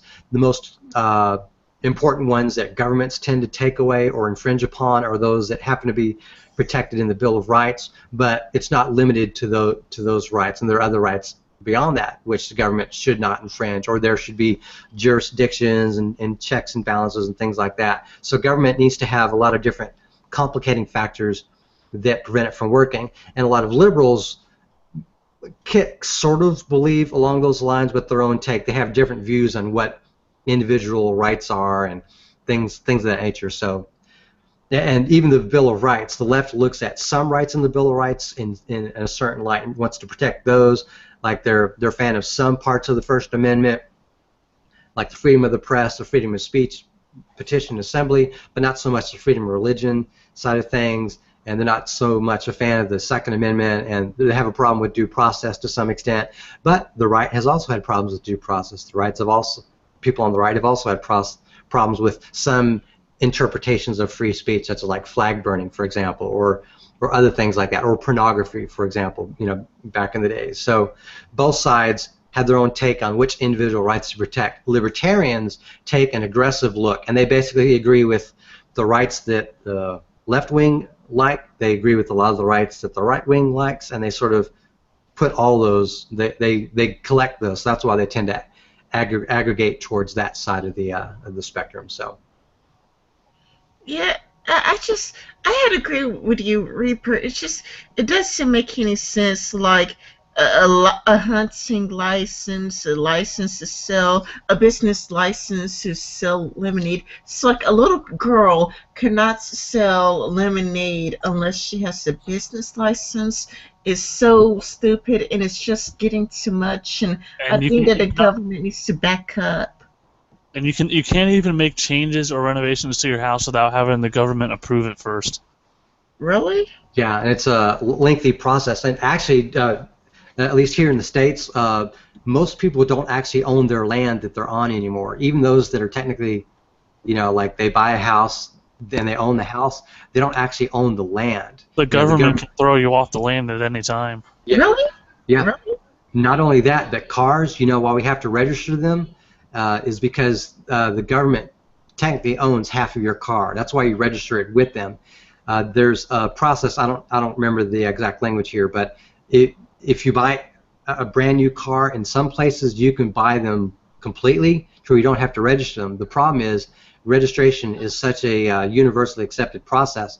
If you had a car that you legitimately owned 100%, that the government technically doesn't own, there's not a license or whatever that they have that you essentially renew, that you would still be arrested if you, or given a ticket if you didn't have registration on it, even though it's technically 100% yours. So those are the things that we have to deal with in this country now. You know, there are some states where the majority of land is owned by the government, and the government has stopped selling land for like decades at this point. You know, for environmental reasons or other reasons, they just buy the land and or they force people off them. You know, that's why you hear the stuff like the Bundys and such.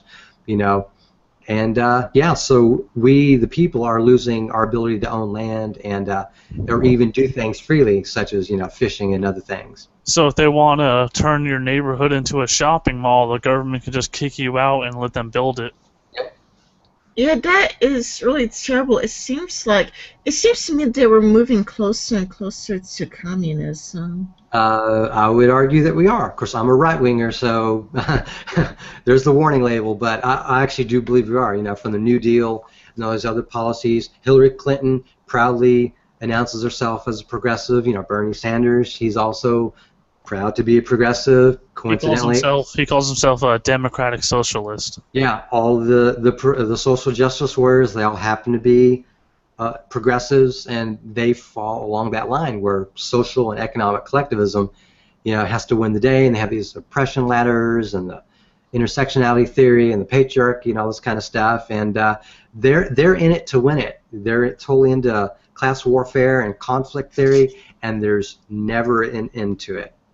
And some of them are proud communists. Like Milo Stewart says she's a communist, and it's kind of like it feels like another reason why I can't vote for Hillary Clinton is, to me, a vote for Hillary Clinton is a vote for communism. Let me just say one thing real quick while I remember. Last weekend, she was interviewed by, I think, Chris Wallace on Fox News or whatever, one of her rare interviews, and he had asked her something about, like, are there any rights that cannot be infringed? And she said on national TV, on Fox News or whatever, that every right can be regulated. And it's like, that just blows my mind. That's, for me as a conservative, I believe that I do have individual rights, like the freedom of speech, the right to own property, the reason to protect myself, the right to have a fair trial, all these kind of things I have by default, and it's up to the government to take them away through a legal and judicial process, not just,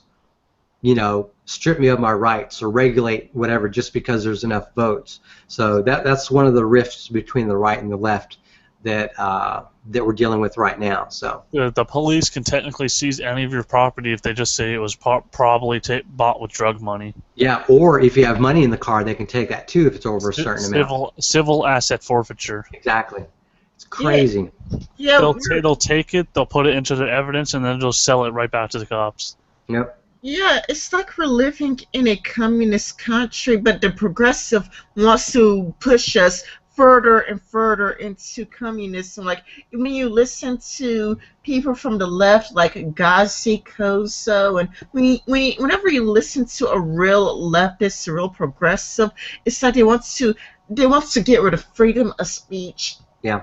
That's what hate speech is a bad thing. It's like you know, it's like hate speech is hate speech. Yeah. This is hate speech. That is hate speech. They want communism, basically. You know, whenever I listen to them, they want us to live in a communist country. The left has gone too far left, and I'm genuinely afraid of communism. Yeah. I really feel like it's important to vote for. It's pretty bad in Russia. Russia seems more democratic than we do.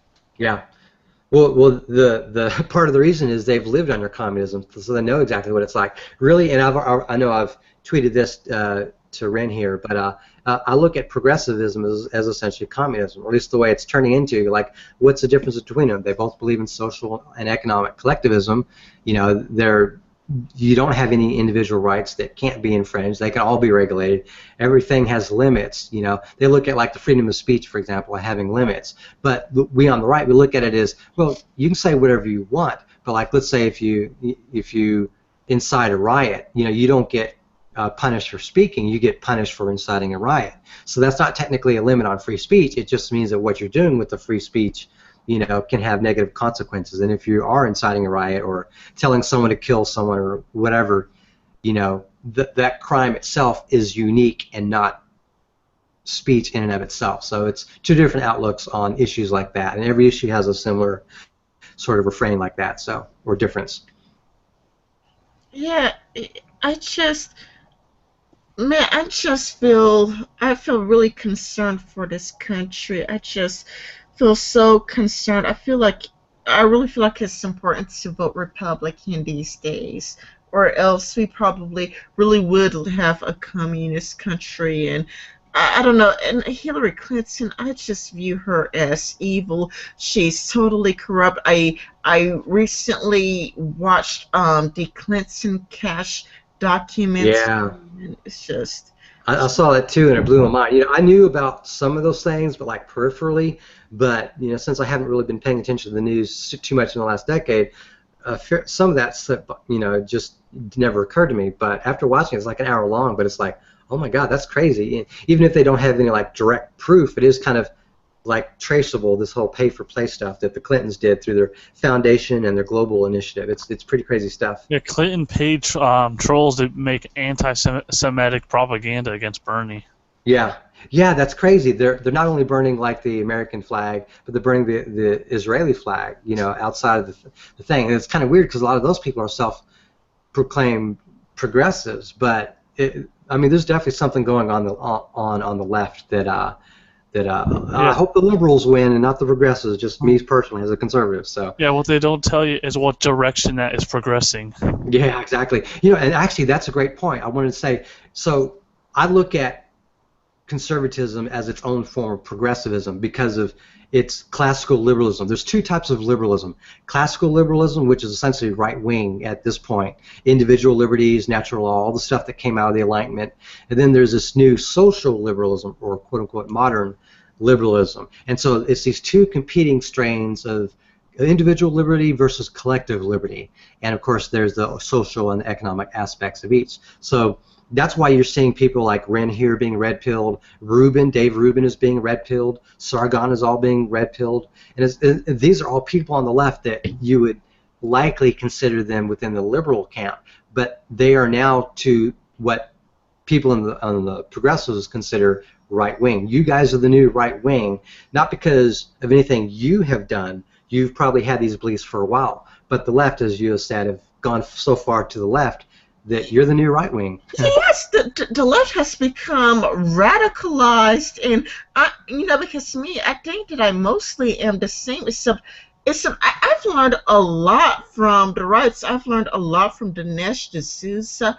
I've learned a lot from Ben Shapiro, like how the Democratic Party was the party of the KKK, and the Democratic Party was always anti, you know, police in the black neighborhoods, because before, you know, like he was talking about murder rates in the black neighborhoods, and you know, it's kind of like, well, given that the Democratic Party is the party of racism, they wanted the police out of black neighborhoods because they don't care if black people die. They only care if a black person killed a white person. Yeah, they would allocate resources to white communities and other things like that. So it just left blacks in a bad position. Plus you had this whole social revolution, which essentially, you know, black men and women weren't essentially being with each other so much, so a lot of men would sleep around with women and then leave, and you have these unwed mothers essentially having to do it all by themselves, and you know, this fracturing of the black community, which just in my opinion was bad to do to them, because you know, if Black Lives Matter was really about what they talk about, those snipers would have shot at the Crips and not the police. Yeah, exactly. Yeah, I'm really concerned for this country, you know. That's why, you know, I don't know, I feel like I've been agreeing with the right more and more lately. Like when I was watching the GOP debates, I feel like I could really identify with them more so with anybody on the left, because the left is like, this is racist, that's racist, criticizing Obama is racist, criticizing black people is racist. You know, it's like you interrupted, or Bernie Sanders interrupted Hillary Clinton while she was talking. That's sexist against her, even though she interrupted him first. Yeah, I watched that debate, and I heard the aftermath afterwards. I was like, I cannot believe they're ripping on Bernie Sanders as being sexist. It like blew my mind. You know, keep in mind, I'm a pretty conservative. Forgive the alliteration there, or whatever the thing is. But I respect Bernie a lot, you know, for being principled and having a stance and being fairly consistent. And honestly, he seems like a nice guy a lot of the times, even though I disagree with his political stance. And to essentially have Hillary and her supporters, or some of her supporters, to be fair, not a lot of them, but some of them basically consider him a sexist, is like, it just blew my mind. I couldn't fathom it. Yeah, like I believe somebody asked Bernie, I forgot who, but I think somebody asked Bernie, do you think that it is sexist for you to run against Hillary Clinton? Yeah, I saw that, for you to prevent a woman from becoming, you know, the next president. And I don't remember his answer, but it was like it was almost like a non-answer. Like he couldn't believe that question was being asked of him. It was crazy. Yes, like really, you're asking me if it's sexist for me to run against Hillary Clinton? And it's like, yeah, because it's like you're trying to prevent a woman from being president. You know, if you were truly not a sexist, you would drop out. But because you're running against Hillary Clinton, you are a sexist. It's like women are the only people allowed to run against other women. Watch, we're going to elect an ISIS member because they're going to say, oh, are you going to prevent this brown person from becoming president? Are you racist? Yeah. You know, that's one of the things that Ben Shapiro talks. He talks about it's not a diversity of ideals, it's a diversity of skin color.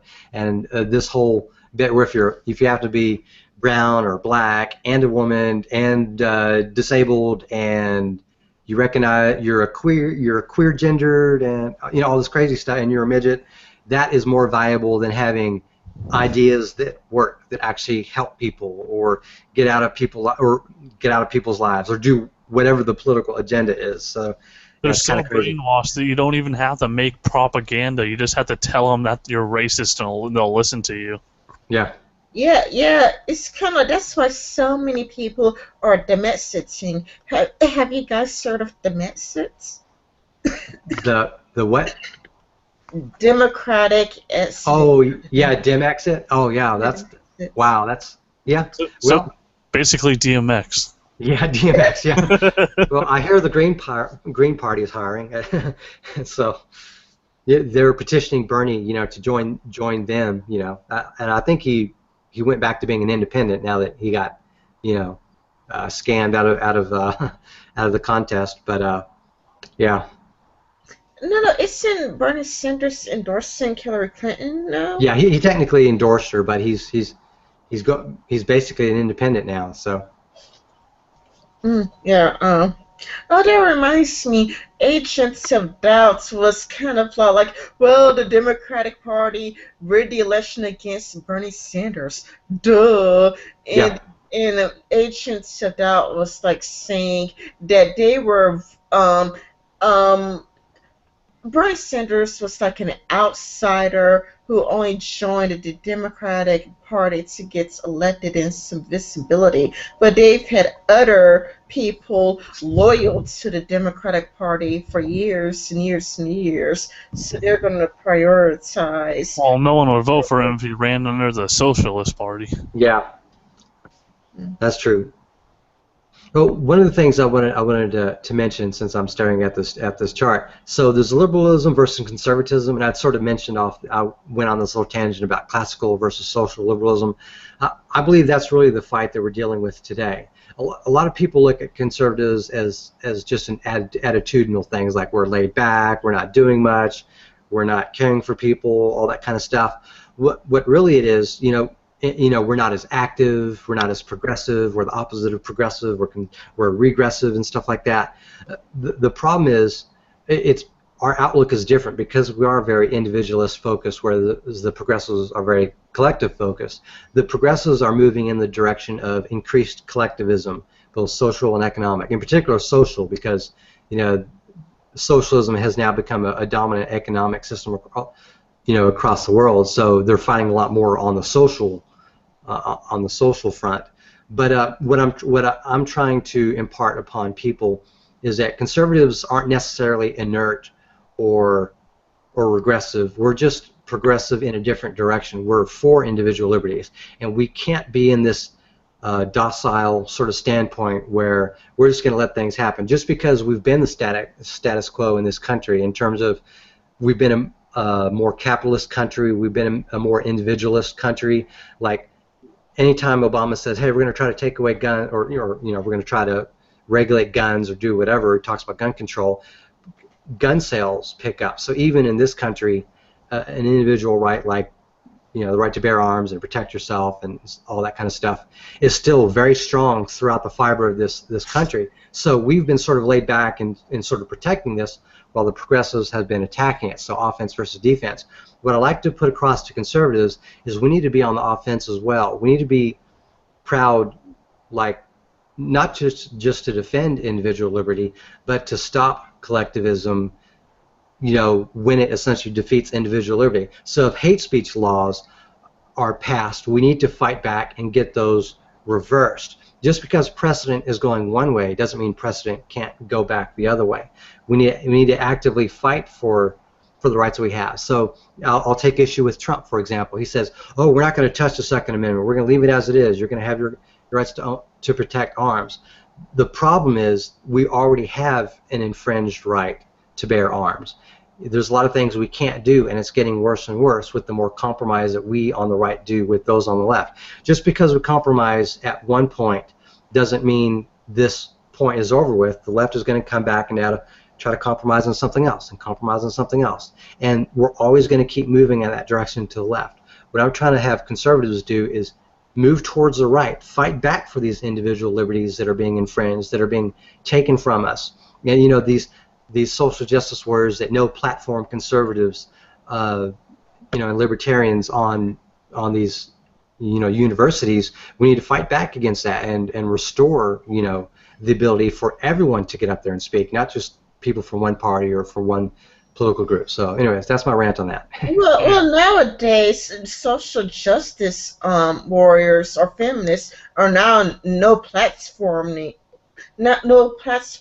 their own kind. Like nowadays, like I think that there's this woman, Jareen Greer. I think she's a feminist. Yeah, she's a lesbian. She's a feminist, but she's not a fan of transsexuals. Like if you're a man and you think of yourself as a woman and get a sex change, to her you're not technically a woman. So that's her standpoint. But because she's not left enough and she has these outlier viewpoints from the left, she got no platformed at least once in Europe, and maybe more times than that.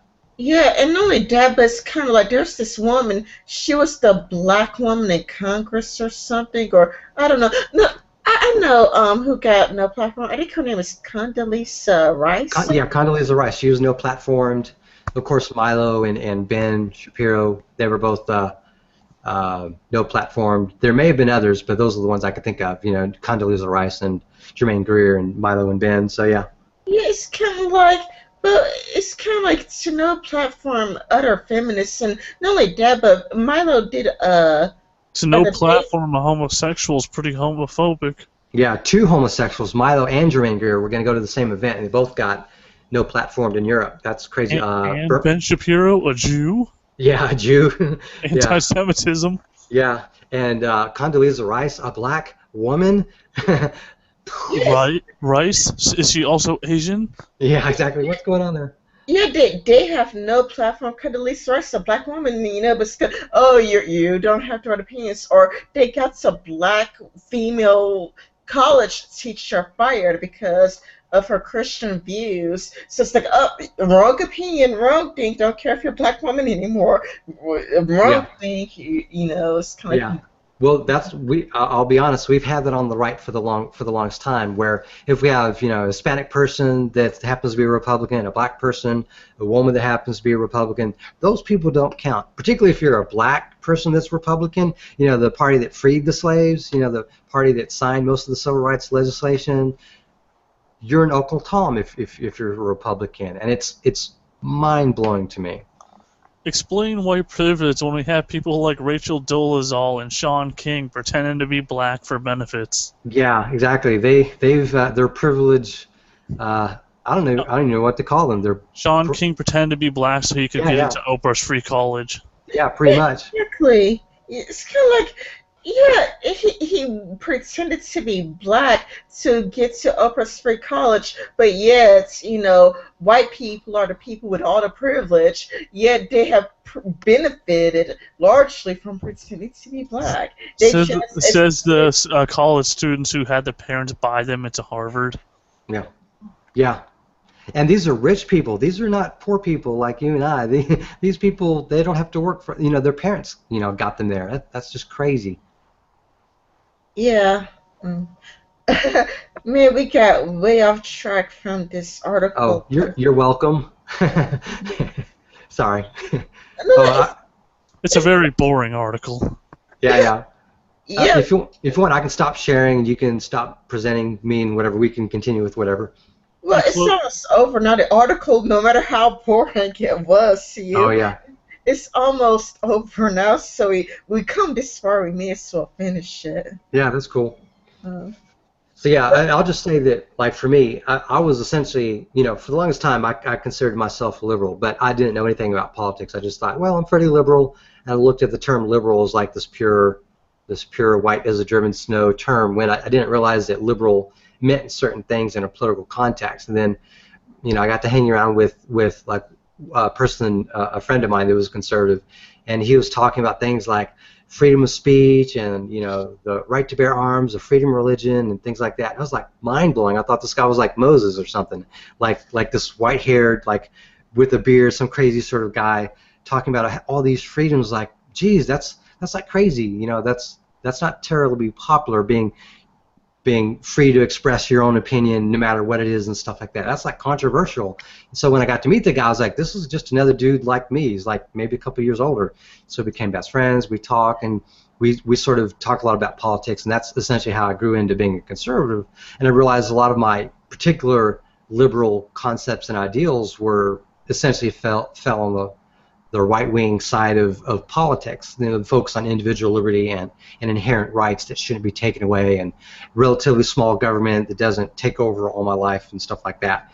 So that's essentially where I came from, and I ended up voting for W, George Bush in 2000, and I sort of got caught into the sort of evolution of conservatism into neoconservatism, the popularity of neoconservatism in the advent or the aftermath of 9/11, and so I became sort of blinded by neoconservatism. But 2004, 2005, as I sort of just see a lot of the picture and see that we're going too far and we're intervening in too much, and it was just really starting to turn me off. So I ended up becoming more towards like a traditional conservative rather than a neoconservative, and that's sort of been my particular journey. And I very reluctantly voted for McCain in 2008. I just wasn't even interested in 2012, so I didn't vote for Romney. And I really missed the Ron Paul revolution. But now I learned in the aftermath of that, basically because of Gamergate. I caught on to all these people on Gamergate. I was like, yeah, these people know what's up. There's some real dangers that they're being impugned unfairly, and they're fighting against people that I've recognized as evil, and then me personally recognize as evil. But these are liberals. These are all liberals fighting against other liberals. So not to cut you off, but we need to finish that article. Oh yeah, go for it. No, Nick, please keep going. Okay, well, I'll just say real quick. So my journey back to conservatism, or libertarian version of conservatism, has been in the wake of that, and so that's where I've had this sort of. I'm basically a Ron Paul Republican, but in the aftermath of what happened to him. So it's been sort of a journey for me, but Gamergate is actually what brought me back into the world of politics. And I would just really like to see conservatives and liberals, at least the way I have it listed in this chart, would sort of team up and fight against the progressives because they are essentially running the show here. So Yeah, I didn't really care about politics that much until Gamergate. yeah. Yeah, Nick, please feel free to talk as long as you want to talk because everything you say is very educational and I love having you on. I love listening to you speak. I love hearing your So opinion. in the beginning, there is, let's see, what's the first line of the Bible? No, okay, no, we won't go there. But anyways, I just want to let you guys know that's been sort of our personal journey. And, I have to thank Gamergate. I was even late to the Gamergate party. I was sort of watching it as it developed, but I never participated in social media, never used the Gamergate hashtag. But I was watching all these people, just talk about this stuff. And it was just very riveting. Sargon, Monday Matt, and a bunch of others like that. I was like, man, these people are fighting for something legit, and I've always been a gamer. It's like, we suffered through Hillary Clinton and Joe Lieberman and Glenn Beck and whoever else back in the day. What's that lawyer? Jack Thompson? Yeah, that guy, basically impugning all the violence for games and stuff like that. So we survived a certain strain of liberals and a certain strain of conservatives. What's funny is even Jack Thompson says Anita Sarkeesian is bullshit. Yeah, but to see that reoccur, but against the leftists of all people, I don't know, it's just really kind of weird to see that happen. So anyways, so I'm basically done with that rant. We can go back to the article. No. Please feel free to talk as long as you want. So I don't want you to feel like restrained. You're even very educational, and I feel like I'm learning so much. Because I missed Gamergate entirely. So I find it confusing because I still don't fully understand what happened. Yeah, there's a certain number of people within the Gamergate movement that really understand it in all of its depths. And I admit I'm not in that group. I have a fair idea of the basics, but there's been a good argument, that there's essentially two strains of the Gamergate movement. One is essentially against, the progressives in video game journalism with their agenda to essentially corrupt that medium, and then there's some that are against the larger picture of progressivism in general, corrupting all the different niches and corrupting politics and entertainment and the press and all that kind of stuff. And Gamergate just happened to be like an awakening of a sense, sort of like the Enlightenment, but in the digital age, a digital enlightenment, you might say. And it's sort of allowed a lot of people on the left and the right to basically say, hey, look, there's a lot of bad stuff going on online, and there's definitely an agenda that's being pushed. And it's not merely that there's an agenda being pushed. There's going to be special interest groups for anything and everything. It's just that they're now controlling a medium, and they're now castigating people that don't fit in with their agenda, and that's where the issue has been with Gamergate. What I feel like nowadays we're living in an Orwellian society because it's kind of like people tend to be addicted to the media, and the media has an agenda, and the media and the Democrats seem to be working heavily together, and people watch too much TV, and it's kind of a lot like, or people become obsessed with celebrities. So if a celebrity says something, a person obsessed with that celebrity still go along with that opinion. Yeah, I'm sorry, go on. They turn off their own kind. People like Ian Miles Chong, who was a complete SJW, yeah. he completely flipped over, and now they hate him. Yeah, well, he was able to look at things objectively from both sides. Like, hey, we're kind of doing some things wrong here. This person has a point. He also used to be a neo-Nazi. Yeah. Well, as soon as it happened, he wasn't left enough for them. So, and then there was that one girl who did the hashtag cancel Colbert or whatever. Yeah, Wu or Wong or something. Yeah, she left the crazies for a while. Then she went completely back on their side. Yeah. Well, she had a sort of red pill moment that I guess spit it out, maybe? Is that what happened? But, yeah. Yeah, and then there's that other crazy Asian guy who said he was going to bomb the yeah. What's his name? Give me a second here. I don't remember his name, but, yeah, I know who you're talking about. Okay, I guess so. Go back to the article. I think I found it here. Let's see. I should probably click present to everybody. Um, could everybody see it now? Yes. These terrorists are targeting and killing innocent people of all backgrounds and faiths, including Muslims, Obama said. He vowed to keep he vowed to keep taking out Islamistic leaders in the battlefield. I think I've already said that part. Um, Among the dead were two Americans, Sean Copeland, 50, and his 11-year-old son, Brody, from Lakeway, about 20 miles west of Boston, who were vacationing in Europe, the family said in a statement. A U.S. student, Nicholas Leslie, 20, was missing, the University of California at Berkeley said in a statement. Rick Nolak and Annabelle Van de Berg and these I'm not even going to attempt all this. This went south really quickly. Look at all these crazy words. Saud Mekanet in Frankfurt, Germany. Brian Murphy Proud. and William in Washington, Carroll Morlell in Moscow, and Griff Witts in London contributed to this report. Goodness. Well, that was a diverse article. Had all the words. All the diversity you need. That's right. I You don't know can't if say you it's a guys. terrible article or else you're a racist. Yeah, exactly. I love the article. It's better than cats. I'll see it again and again. I totally love this article. I don't hate black people. Yeah, pretty much. Well, I mean, I just thought it was really interesting because, I mean, it is talking about terrorism, and terrorism is a problem, happening in different countries, and so many people are affected by it. Like, I think, Germany's affected by it. Like, people, our friends there, like Krauts and Tea, it's kind of Yeah. like they're stuck in that country, so.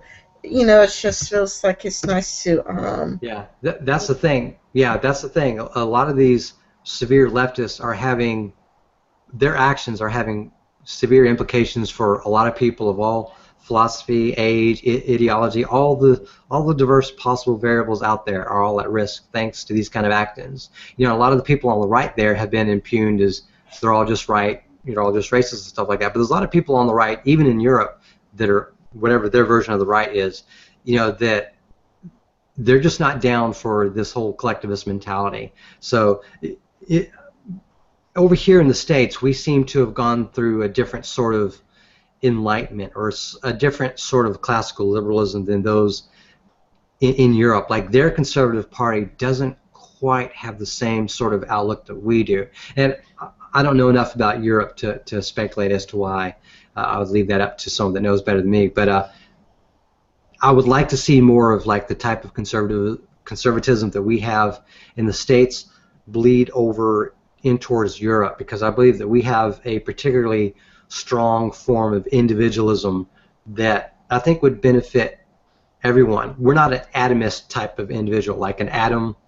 Like we don't believe that an individual alone exists like in a universe all to himself. We just believe that the individual has the primary decision in making all the decisions in their lives. And they can seek government assistance, they can voluntarily join a commune or do whatever they want, but they can't force others to do that for them. And unfortunately, we have a religion or a political ideology called Islamism. It's not an individualist type of religion, and particularly the strain that's taken a hold and is causing all these terrorist acts. There's no golden rule there. These people want to take over the world with their ideology. It is a hive mind religion. Yeah, and it's just crazy, and we need to brace for that. And we here on the right are willing to help you guys on the left if you'll let us. Even though we disagree on a lot of stuff like that. It's one of the reasons why I respect Dave Rubin, because he's a relatively hardcore leftist. He's what I would consider a traditional liberal, at least by American standards, in the last 20, 30 years, but he's discovering classical liberalism because he's seeing how bad the progressives are becoming and what they're doing to others like him. Gays are no longer a protected minority class to progressives. You have to be black. They made it because they say, oh, gays aren't oppressed because they're men. Yeah, if you're a white gay man, oof, yeah, They want to remove the G from LGBT. yeah, Really? They really want to remove the yeah, Yeah, because they say gay men don't face oppression because they're men. yeah. And Uh, go for it. I haven't heard of. Well, I have heard of it, but still, it seems like I don't know. Like there's arguments in the feminist community because it's kind of like when they attack Donald Trump, they go for well Donald Trump is against the gays and we're the ones for the gays. Yeah, it's like they don't realize that Donald Trump is a social liberal and a fiscal liberal. He's not remotely conservative. He has some ideas that coincide with conservatism simply because he's been a capitalist for the last 50 plus years. But yeah, that's sort of what he's coming from. So Yeah, that's what I'm talking about. National Union of Students tells LGBT societies to drop gay men's reps because they quote unquote don't face oppression in the community. That is crazy. Yeah, they talk about the LGBTQ community, and they really hate gay men. They despise gay men. Yeah, that's crazy. Yeah, it's just that, like when you look at the CNN, CNN like during the Orlando shooting where 49 gays got killed, they go to the Republicans and go, "You're not for the gays. We're the ones for the gays." Yeah. You And guys when Black are Lives against Matter took over the vigil. Yeah, and let me just say something on that point. What a lot of people on the left don't get, and it's not their fault because they're basically being informed by others on the left that are controlling a narrative. What they don't understand is most Republicans, like there's a large religious faction to Republican Party.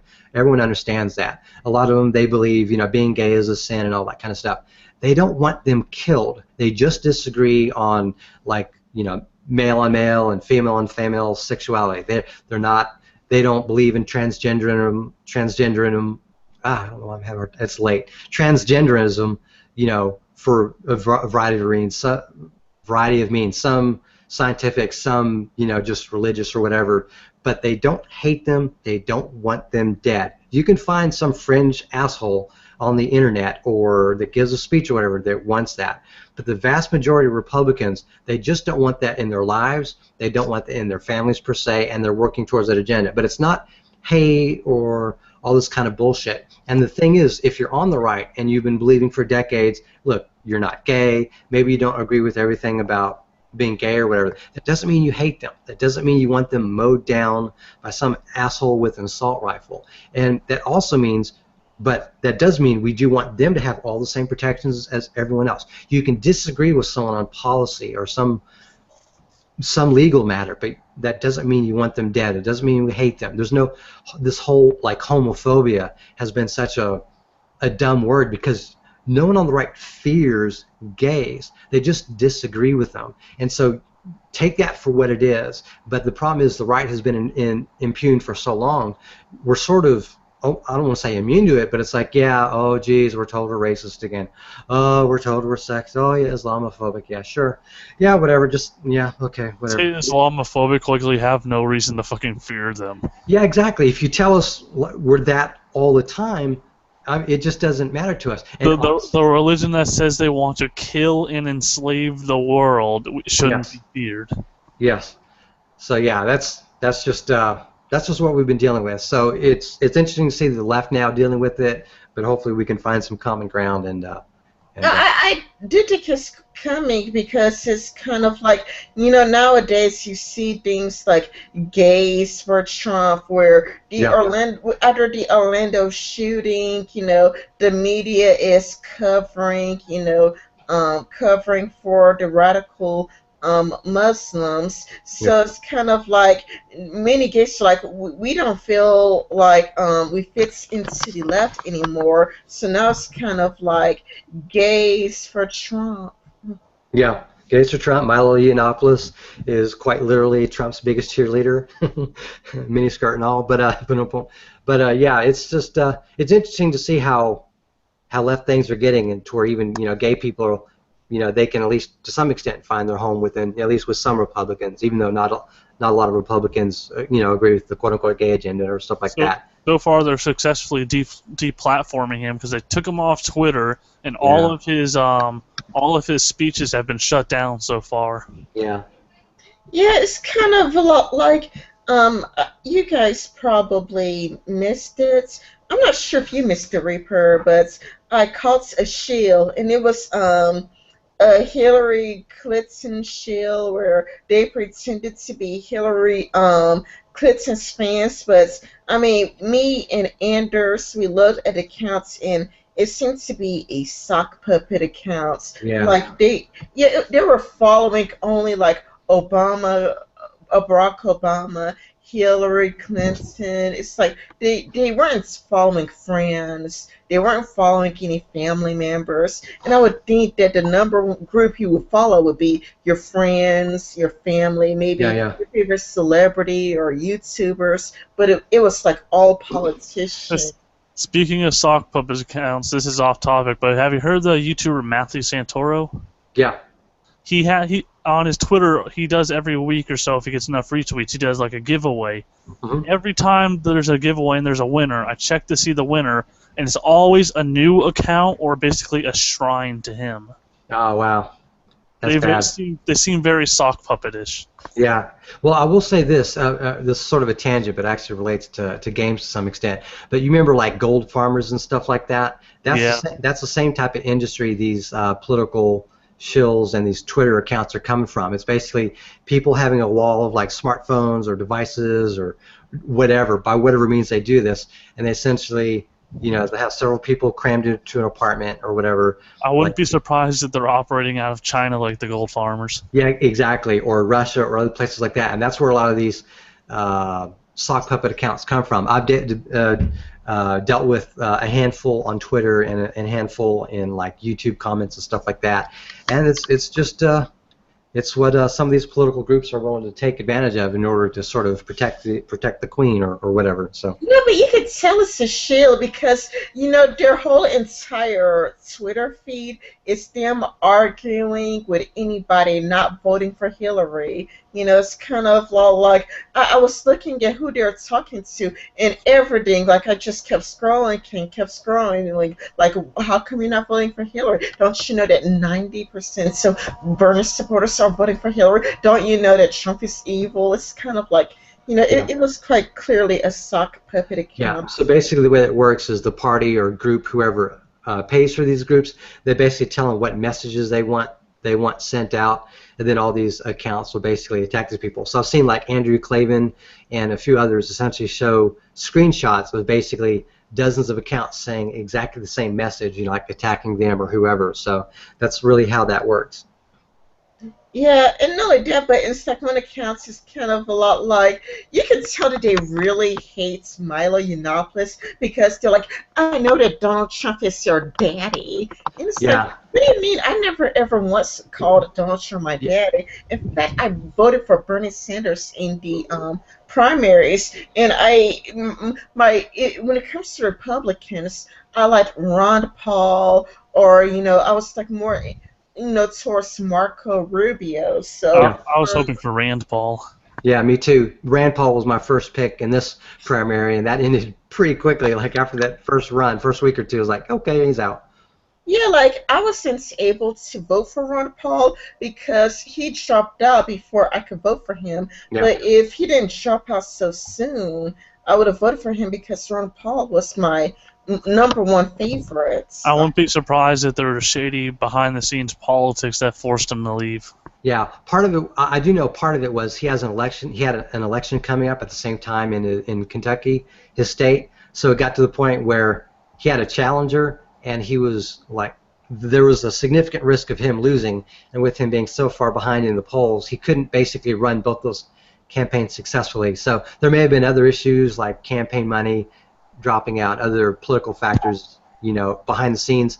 But yeah, it was kind of bad. I think he either won or was going to win in Kentucky, but still, that's rough stuff.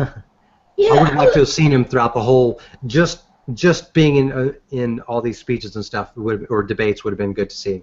Yeah, I really liked Ron Paul. Like I've not realized why people in one of the GLBs were chanting, "We want Ron, Yeah. we want Ron," because I still follow him on Twitter, and even following on him on Twitter and Me reading too. all of his tweets, he seems like such a lovely, amazing guy. Yeah. Mm. Yeah, Ron Paul and his son Rand Paul. I follow them both as well, and I think you can't pretty much go wrong, at least in my opinion, if you follow their political philosophy. They're pretty much leave me alone type people. Don't tread on me, stuff like that. So Mm. Yeah. Should we read another article, or do you guys had to go to sleep because you had to go to? Oh, it's Friday, and I was like, you should have to go to work. But I mean, if you guys are sleepy or tired, we could end it here. I don't actually have to go to work or anything, but we could probably start wrapping it up soon. Yeah, I am Yeah. getting close to my bedtime. Oh, it's getting close to your bedtime. It's Yeah. around 12:20 here. I know. Oh, so you had to go to sleep too. So I guess we'll do okay, we'll do final words. Starting with you, Nick. Nick, what is your final words? Well, I want to thank the two of you for having me on to discuss things. I'm basically a very small YouTuber. I've got 500 people subscribed to me, and I started out at. That's 400 more than me. Yeah, well, we'll keep it up. We'll work together to help build each other up. But so I basically started out in like 2006 or 2007 when I created my channel. It was really just to post a handful of City of Heroes type videos and stuff like that because I was playing that game. And then I got caught up in my career. I moved from one city to another, and I got steeped into like studying for certifications and stuff like that. So anyways, I ended up reinventing my channel, restarting it as sort of a tech channel. So I made a lot of like, here I'm going to build a computer, or here's the headphones that I opened, or here's the Nexus 7 modification I did for my car, or all those kind of things. So it was kind of a tech channel. I was enjoying that, having a good time, and I was doing a podcast called Attack of the Androids, and I was talking with some other guys. So that's kind of what I was doing there. And then Gamergate happened, and I saw a lot of very interesting things. That sort of turned me over into focusing more on politics and stuff like that. So that's really what I've been focusing on my channel off and on over the last year or more, is if there's a topic that interests me, I'll basically reply to it. I've tried to provide some information and insight on terms of my personal outlook on politics, and so some of my videos have been on that. And then occasionally I'll still do things like, here's a movie review that I did, or here's something else. So that's sort of what I've populated my channel with. So that's basically what I'm doing. I've recently started getting on Twitter, and I've been chatting it up with people. But that's basically it. I'm just a little YouTuber. I'm somewhat interested in politics. I come from a constitutional conservative sort of background. I'm very high on individual liberty and inalienable rights and stuff like that. So I'll be making more videos in the future on politics. I've got well more than a dozen scripted. I just haven't got around to just make them. So that's basically it. I hope that the two big issues of the day that I've been focusing on, or I've been watching, and that's concerned me, is the Islamism and all these sort of terrorist attacks, and then the negative and popular end of intersectionality theory, which is essentially Black Lives Matter and this weird turn for feminism that's gotten really collectivist, and how the media has essentially controlled things. So that's kind of what I've been looking at. I'm not really into the whole Alex Jones, kind of stuff, but I'm more into the Steven Crowder, Ben Shapiro, Milo Yiannopoulos brand of conservatism. So that's kind of what I've been focusing on. So those are my last words. Yeah. Reaper. What are your last words?